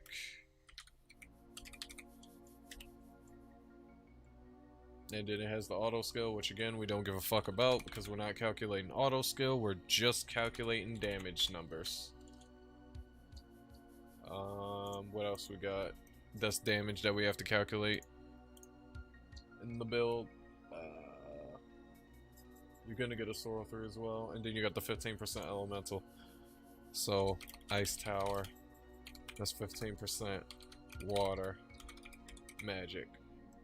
Alright, so now that we have everything here, let's pop open our trusty calculators and let's calculate everything, shall we? So this is a theoretical build, and why is it theoretical? Is because he doesn't have an actual end game. He doesn't have the Agira Jarmo and Water Devil's Necklace yet, and he doesn't have a 2-slotted Ice Cape yet. So this is just a theoretical build, min-max build, just like the Brute Blue, the Brute Geo build, okay? So these are the two builds we're comparing, and this build already has the AI setup calculated in it. This is the AI setup for this particular builds, these two particular builds: Elan, Silly Zaga, Halos, Jusal, Sorrow 2.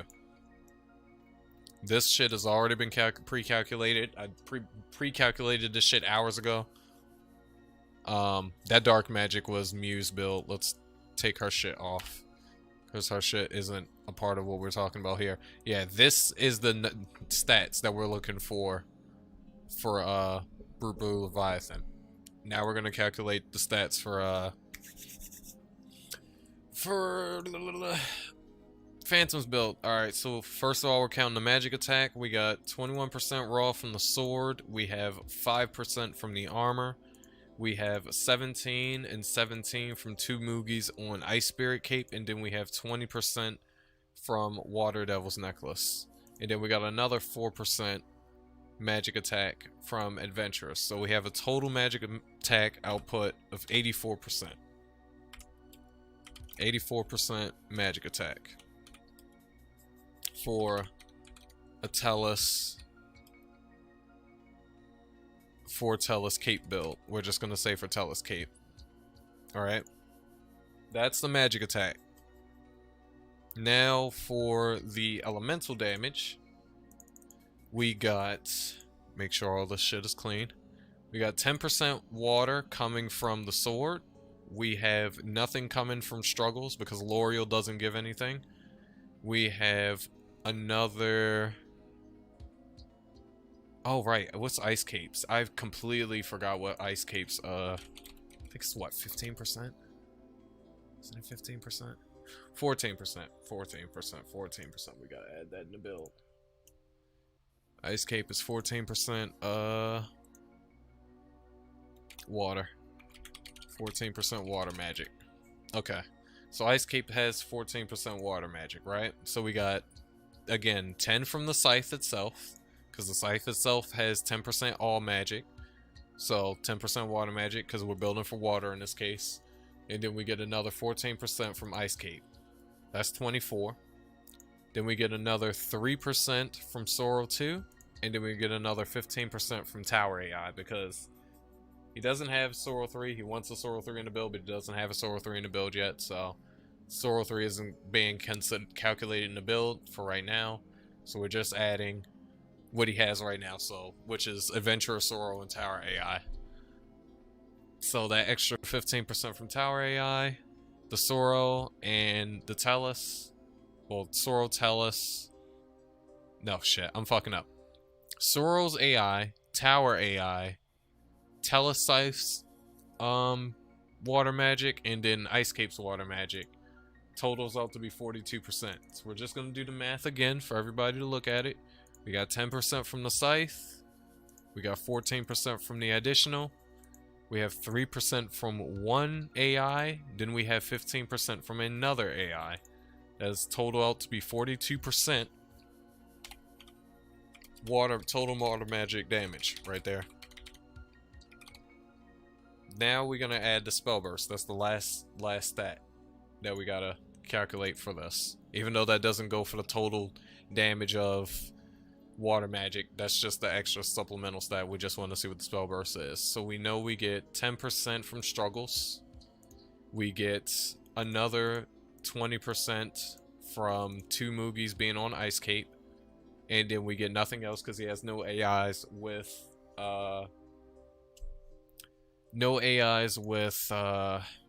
spell burst.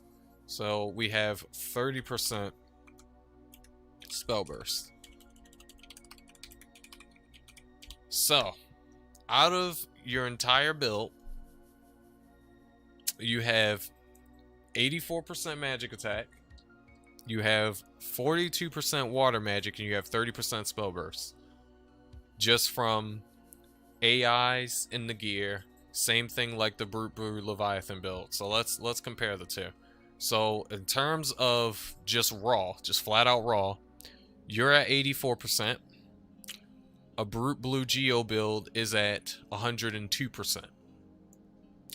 A Brute Blue Ice Spirit to Pay set is at 89%. So both builds, the Ice Spirit to Pay set only has 5% more raw than you, but the Brute Blue has well over 20% more raw than you. As far as water magic goes, you have double what Brute Blue has. Same thing with the Ice Spirit to Pay set. Ice Spirit to Pay has 45, you have 42, so you have 3% less than IST. Then for the spell bursts, all the spell bursts are relatively the same. You're just losing out on an extra 6. You're just losing out on an extra 6. Now, if we do the total damage to water that you have, so adding the water elemental plus the normal raw, we do 42 plus 84%. You have a total damage output to water magic of 126%. Now, we calculate Brute Blues with Geo and Ice Spirit to Pay. If we do Brute Geo, Geo's 102 and then 27%. Oh, I already got the math in. Oh, I didn't even realize I've been put their numbers in, but the numbers are already there. Oh shit, I don't even know if y'all could see this. Let me make this shit bigger. Okay, here we go. So, Geo Brute Blue has 129% total, as opposed to the 126% total that you have. And then Ice and IST Brute has 134%, as opposed to the 129 and the 126. Now, even though, by looking at just the raw percentage out and raw total output, IST has the most, Brute Geo has the second highest, and then yours is third highest. If we bring it back down to the actual individual numbers, you're still 20% raw out of Geo build, same with IST build. So that means that both y'all two's base attacks is going to be lower than Brute. As far as elemental goes, your elemental is double what Brute has, and very similar to what IST has. So y'all have higher total elemental than Brute. But again, just because of the fact that Brute has that 20% raw, it basically double dips into water elemental stat. It double dips into that. It basically multiplies that water elemental damage times 2. So when we put the shit in game, all things considered, we know magic attack is the biggest definitive factor in how much damage you're gonna actually do. Brute Geo's gonna do more because it has the 102 over the 89 and the 84.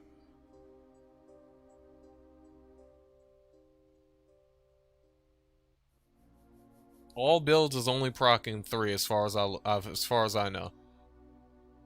Technically 4 because of Origin. Origin gives an additional proc, but from the procs that's on the gear itself, it's only 3. IST build only procs 3. And oh shit, let me make sure I'm in the same spot. Even if you proc 4, do you proc 4? Yeah, you got a Laurel on Tellus, you got a Laurel Struggles, you got the proc, you got the proc. Even if you proc 4, I don't think that extra proc is gonna give you that extra damage output.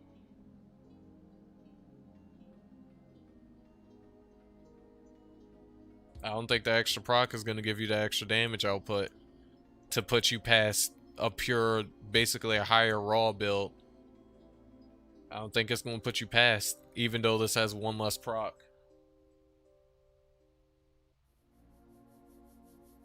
Because again, your total raw is still lower. It's over 20% lower.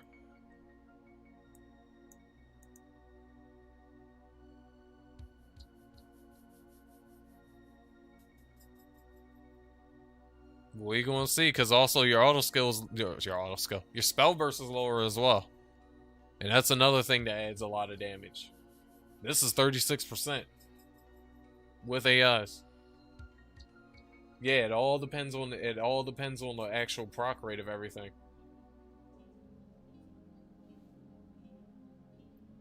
Like Dario said, it all depends on how many times your shit procs and how much damage it does by comparison.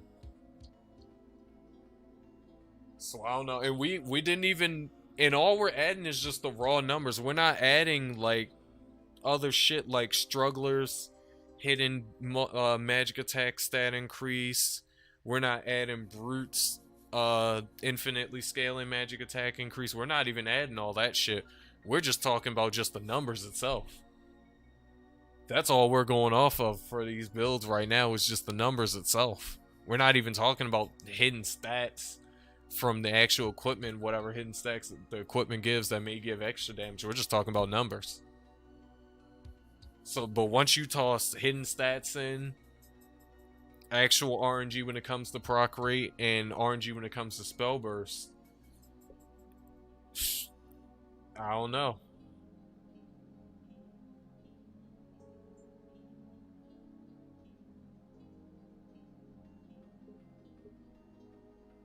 But that's theoretical, Phantom. That's all. At the end of the day, when it comes to when the damage numbers in game, that's theoretical. That's theoretical. I get what you're saying. In theory, because I do one less, I have one less main proc than you do, that you'll do more damage. But that's theoretical. Because when it comes to the game and its randomized damage numbers, it's all based off chance. It's all based off percentage chance. It's all theoretical. You could swing one time and do 4 procs, but the next 2 swings you might do is 3 procs or 2 procs. I might swing once, do all 3, then swing another 2 times and do all 3, or swing twice and do 3, and then swing once and do 2. But let's say I get more spell burst than you, because I have a higher spell burst than you do, so I will get more spell burst than you. I might swing for 200k, 200k, and then 100 and some change. You might swing, do 4, might proc 170k, spell burst 200k, and then whatever, 100k and like 80k for the other 2. Because the damage is so randomized. Then, on top of the randomized damage, we also have to consider attack speed in the mix as well. You are using currently a sword, which is second slowest auto attack animation in the game. Brute is a throw, which is the second fastest auto attack animation weapon in the game. It's second to claw. You're using the second slowest. Yours is almost as slow as staffs. So that's also going to be a DPS loss just off the attack speed of the natural attack speed of the weapon. Like there's on top of the actual percentage stats itself, is so many other variables that goes into DPS output that would actually dictate whether you could possibly do more damage than somebody with a 2-slot Geo build, with a 2-slot Ice Cape build or not. It's just so much shit stacked on top of it. And that person naturally, a person is naturally going to do more damage than you if they're using a faster auto attacking weapon than you. That's just no cap. That's just a done deal. That's no cap. Even if you got 4 proc rates and they got 3, they can output faster attacks than you in the same time span because of the faster auto attacking weapon. Because they got a throwing weapon, they got the second fastest attack speed in the game, like I mentioned before. You got second slowest. So it's like you're fighting a close battle. But at the end of the day, we will see though in game. Actually in game, we will see how it looks. With your current water set versus a brute geo set. And we'll actually get to see who does more, who has a faster kill time, and who does more damage, blah blah blah. But I don't know. It's especially once we start adding other shit outside of just the numbers itself, the sheet numbers itself. It's too much shit. It's too much shit stacked on top of each other that's fighting back and forth between potentially giving you the edge because you have 4 procs over the other person who has 3, or the other person who has 3 has the edge over you just because they have a faster attack speed. In an infinitely scaling weapon, auto attack weapon, and whatnot. It's just, and then I don't know if magic swords gets more magic attack than claws than throws do. Do they? I don't think they do. I think they give the same. I think they give the same. Fuck. Can I check somewhere? I can check one here somewhere. I don't remember. Stats. Ills and stats. Throw is 2.1, 2.51. 2.51. You do have a magic sword though, so you get that little bit extra. I don't know. It's just, man, it's a tough call, but I still feel like just how me and Beyond agreed that the Brute Blue will out DPS both the IST build and Ice Spirit Cape. I feel like Brute Geo is the way to go. If you want big boy damage, I feel like it's the way to go. You know. Where's there we go. I feel like it's the way to go. I just noticed how cheap Phantom Flame DLC Ninja is. I would assume it's cheap.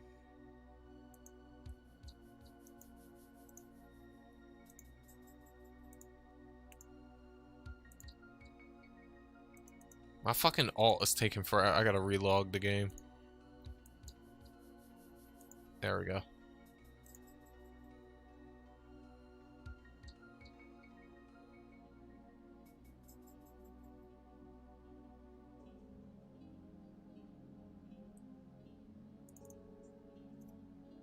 Me not caring about max DPS and just use the stick. Yeah, I mean, at the end of the day, I'm not. Don't get it fucked up. I'm not trying to shit on your build entirely.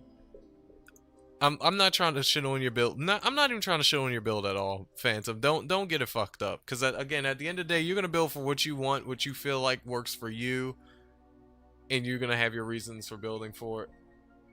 I'm just comparing it to the, you know, what I felt like is the best in slot setup that you could possibly do versus your build. Same thing that I was arguing with Chaotic. I was talking because Chaotic uses double slotted Gibblekind, and he feels like a double slotted Gibblekind does more damage, will be able to do more damage than a Brute Blue build, just because it has a second slot on it, even though Gibblekind is worse off than Telescythe, because at least with Telescythe it actually gives you magic attack, a lot of magic attack, and it gives you elemental. Gibblekind gives you barely any magic attack and it gives you a proc. So Don't think that I'm just trying to be like, oh, he's just trying to shit on my build and blah blah blah. No, I'm not.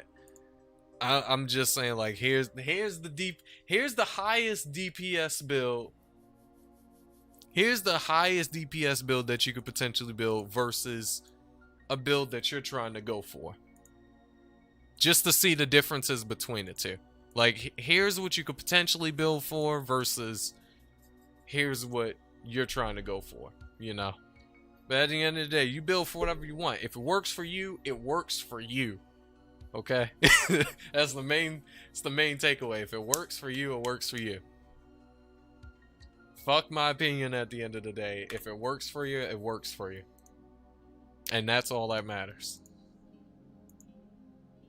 So I just want to build it for swag. Yeah, like, exactly. Like, if it works for you, it works for you, fam. It works. If it works, it works. I ain't gonna hate on it.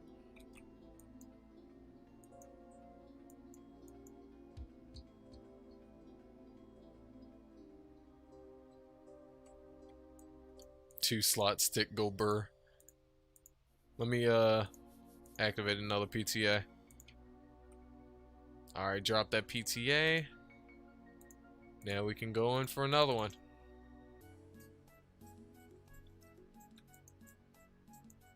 Oh shit, we got a big old rat. We gotta kill it. Big old rat.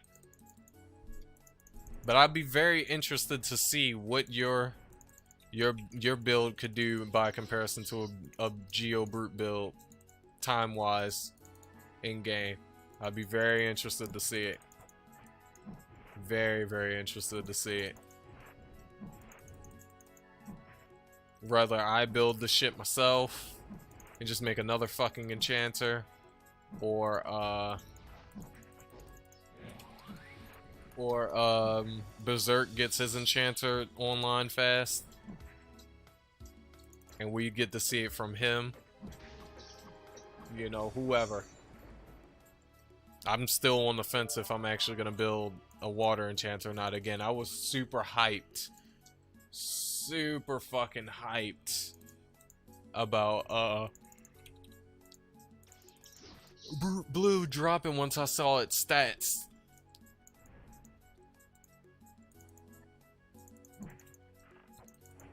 Phantom Flame Ninja is dying.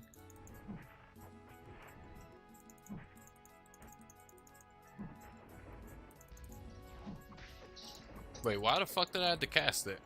I just realized I just casted fucking I guess I... Okay, huh?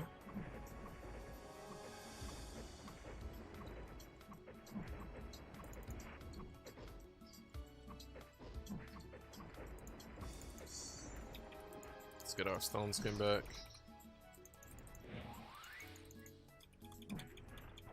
Yeah, one more second now on our fucking attack power. I'm still casting it. Why am I still casting it? I'm Sag. I'm Sag.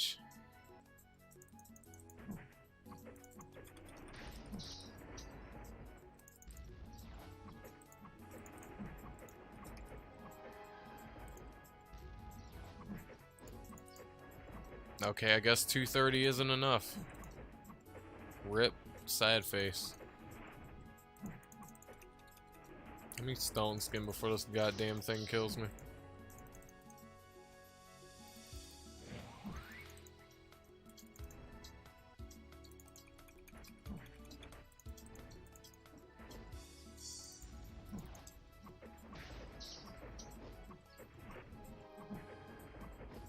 But getting gear and skills is a different story, yeah.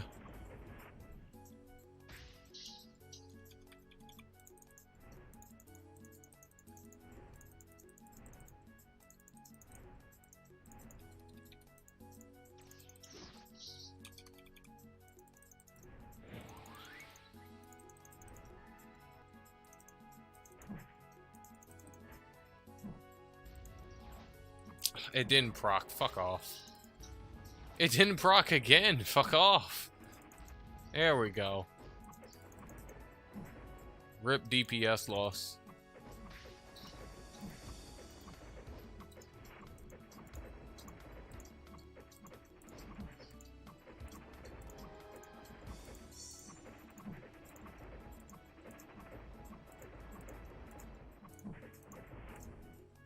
I love how I just started popping all those fucking all those buffs again.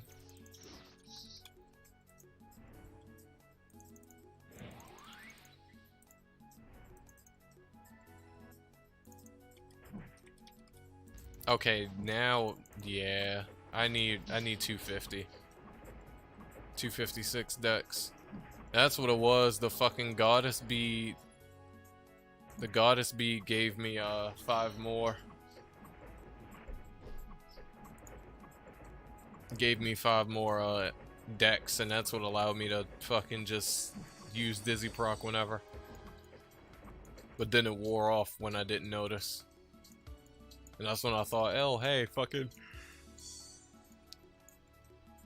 230 fucking something dex, 230 dex is the way to go, but nope, you need just a little bit more.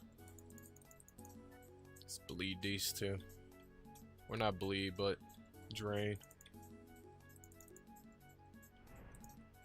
I think I'm gonna full focus on my ninja because of how cheap it is. Sounds like a plan.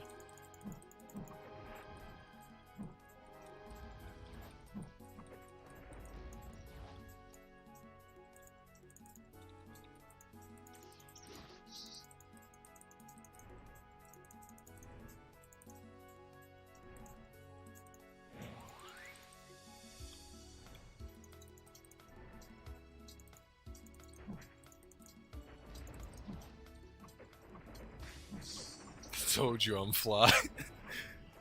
Alright, fly guy. We'll see what those damage numbers are.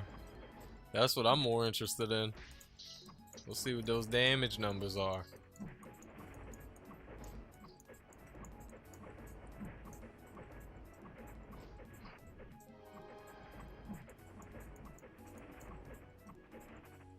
Ooh, got a Kadal proc right at the end of the special status. RNG is blessing me with Kadals.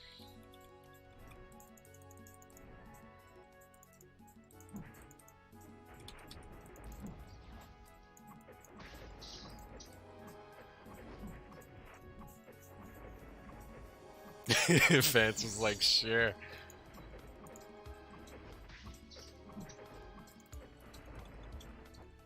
Just like, whatever you fucking say, pal. Sure, gamer.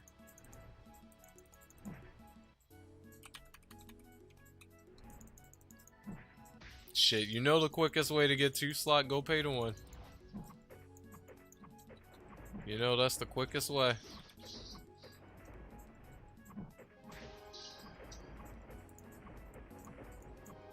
It's really the only way in Ice Cape situation since it's production based. Can't be farmed.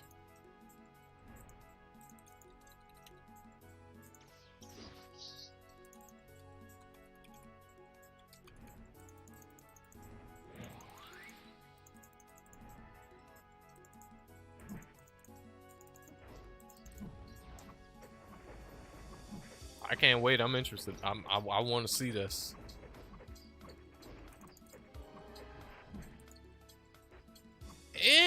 It shouldn't be. I'd say if your RNG is shit, you probably have to spend like $100 and $150.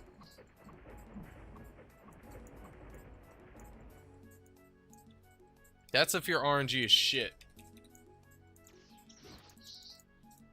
Oh, Beyond, trust me. I blew $150 trying to get a pen helmet in BDO, so that's nothing. Blowing $100, $100 to $150 in games to get a fucking piece of equipment is fucking nothing. Cause in BDO I blew a fucking $150 to get a 2-slot helmet because I could not make that shit for free. It would not. I don't care how many times I did cron attempts, it would not go. So I bought a bunch of costumes and melted a bunch of costumes to get enough crons to just keep tapping the shit like 30 times until that shit finally went pen. And Phantom's gonna have to go the similar route with trying to get that 2-slot. I don't remember what the item is called. I think it's 2-slot fairy silk from Coin Shop.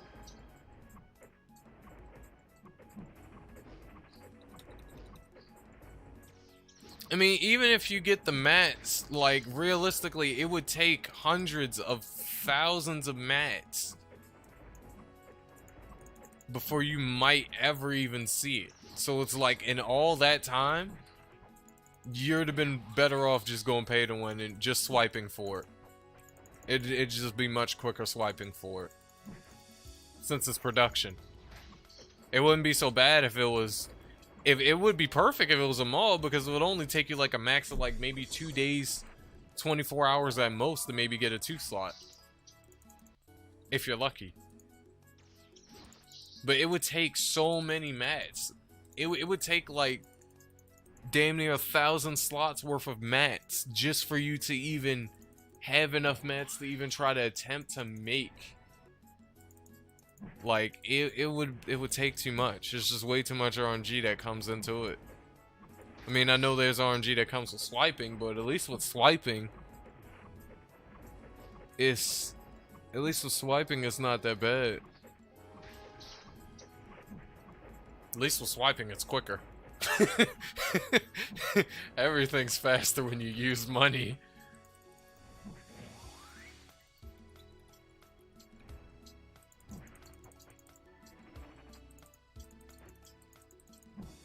That's 5K is estimated. That's not indefinite. That's just an estimated guess. That's not indefinite. That's not a, oh, you indefinitely gonna get it if you have 5,000 mats. That is estimated. That's just the I hope and pray number. Yeah, money go burr. Money go motherfucking burr.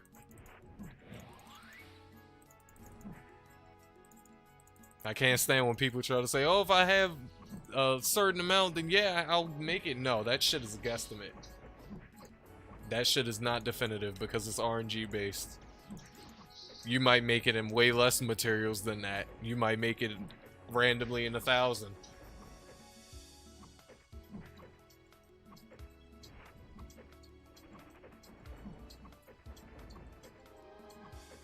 Yeah, look at that. No, that ain't fucking...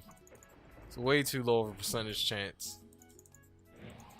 Way too low. Nope, I'm just swiping for it. Swipe! Credit card. I'm swiping for it. Even though I don't need to swipe for 2 slot Geo, thank the fucking Lord. Thank the Lord I don't have to swipe for 2 slot Geo.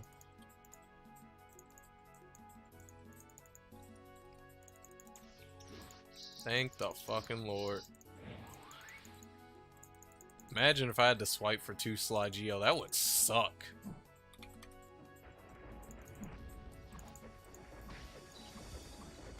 Now 2 slot blue on the other hand. Oh, fuck.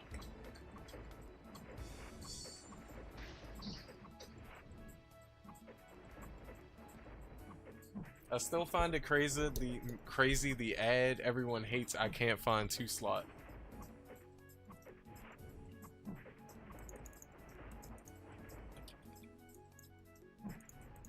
That's funny. Yeah, that is kind of funny now that you mention it. That is funny. It's like no one really uses ice cape, so you often see a shit ton just chilling inside a... It's like people just make it for fuck all. They just make it for fun. And then, but you actually need it, but you can't find a fucking 2 slot. That is funny.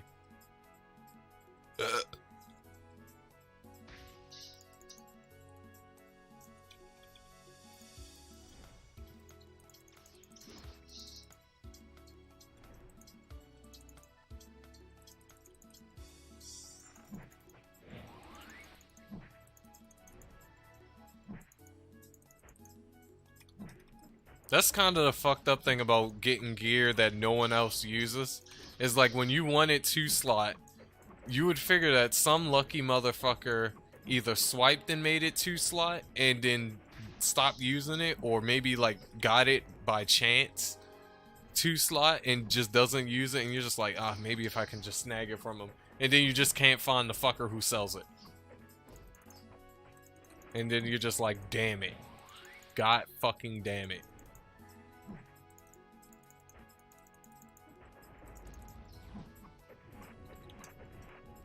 I wish I could find a fucker who sold Jade 2 slot for dirt cheap because they don't have any fucking use for it.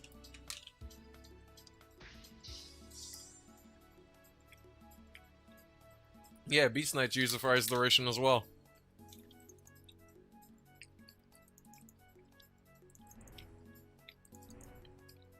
Because monks need that for Ice Duration for Geo. And Beast Knights needs it for Dizzy Proc. The longer the Ice Duration, the longer my Dizzy Proc lasts. Like a 18 to 20 second Ice Proc for Beast Knight gives me damn near 1 minute of Dizzy with Lying Annuary. With the Dizzy special. It gives me damn near 1 minute of Dizzy Proc. Which is double what an Enchanter can do with Magic Blade with a Dizzy special.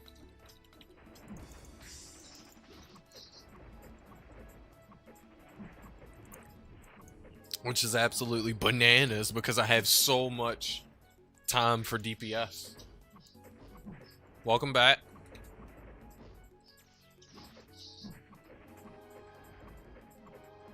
Maybe.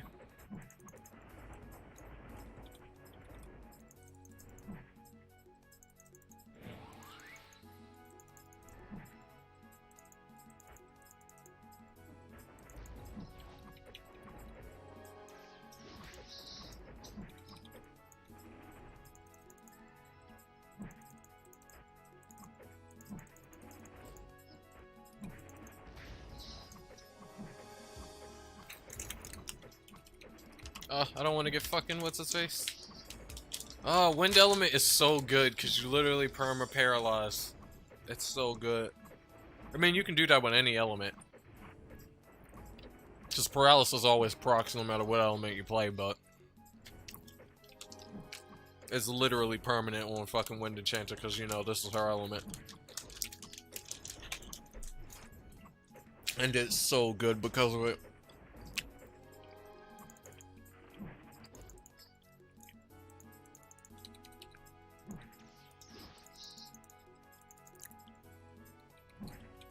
It's one of the things I love the most about Wind Enchanter is the fact that she can perma-proc, Wind. Isn't there, and there's not a goddamn thing a mob can do about it. Because all it takes is one swing, and it's just perma-proc. Perma-proc and perma-refresh.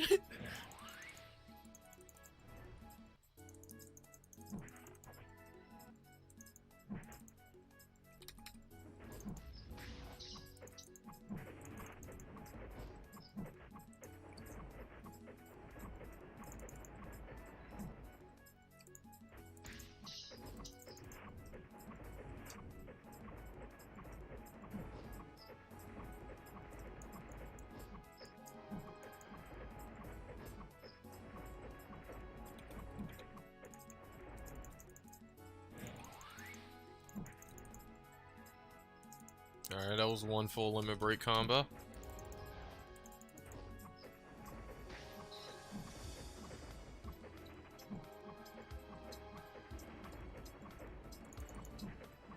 Oh, why the fuck?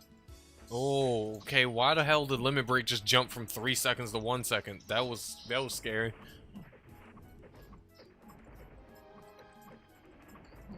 That was spoopy. That was big spooky. Move, you dumb bitch! Jesus! She likes locking herself in fucking attack animations, doesn't she? Jesus Christ, fucking move. I just realized I'm sitting here playing with this mob like it can't fucking earthquake me and one-shot me. Because I'm playing around without stone skin. I need to take Yardes a little bit more seriously. I semi-underestimated Yarde just because it's not as aggressive as a Moss Golem or Third Eye, but I need to remember it can still kill me with Earthquake. It has done it in the past and it can still do it now.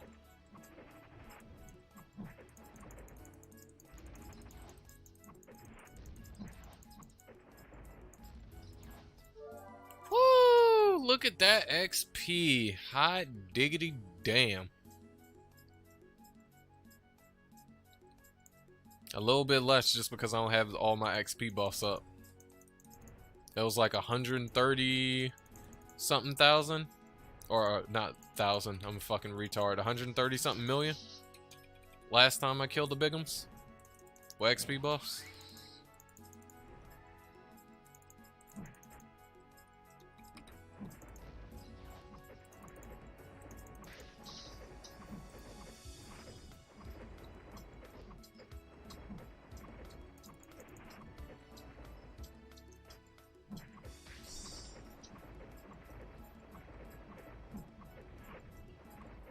Yep, there's the fucking earthquake. Yikes. I think it might take me... It looks like 3 more normal yardies before I'll level up again. Looking like 3. I still need to upgrade my iron hammer on this enchanter. I need to upgrade the iron hammer on this enchanter. I need 2 2-slot chainmails. Since we've figured out that chainmails is the best max HP armor for a HP set on enchanter. I need 2 double-slot chainmails. Actually, technically 3 if I'm gonna make a fucking water enchanter.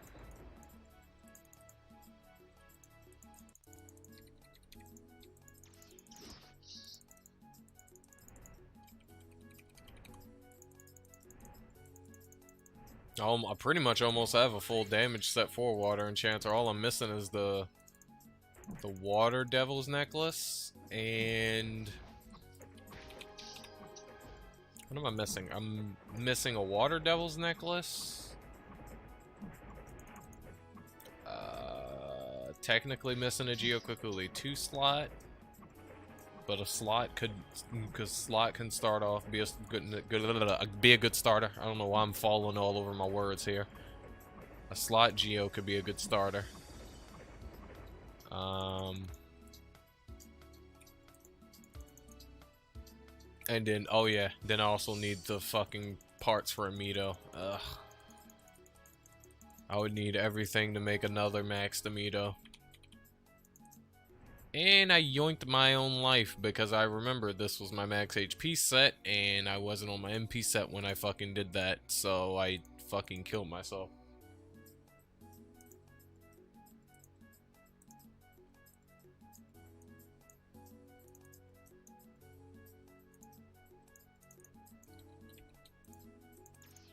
Solo PTA farming though, you gotta love it. The sheer amount of XP you get. It's absolutely crazy. I absolutely love it.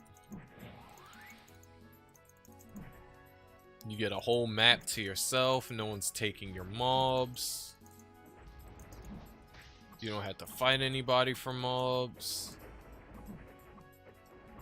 You get a chance to get a bigger version of mob to get you more XP. It's just, it's nice. It's good living. It's good living being a PTA. How much max HP do I have without HP gear?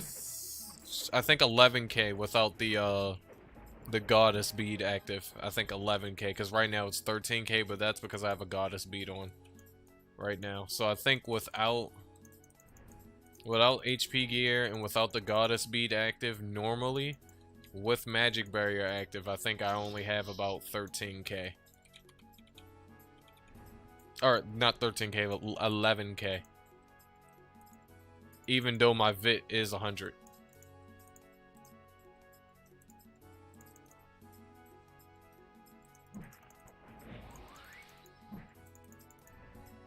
Which is kinda weird considering Pyro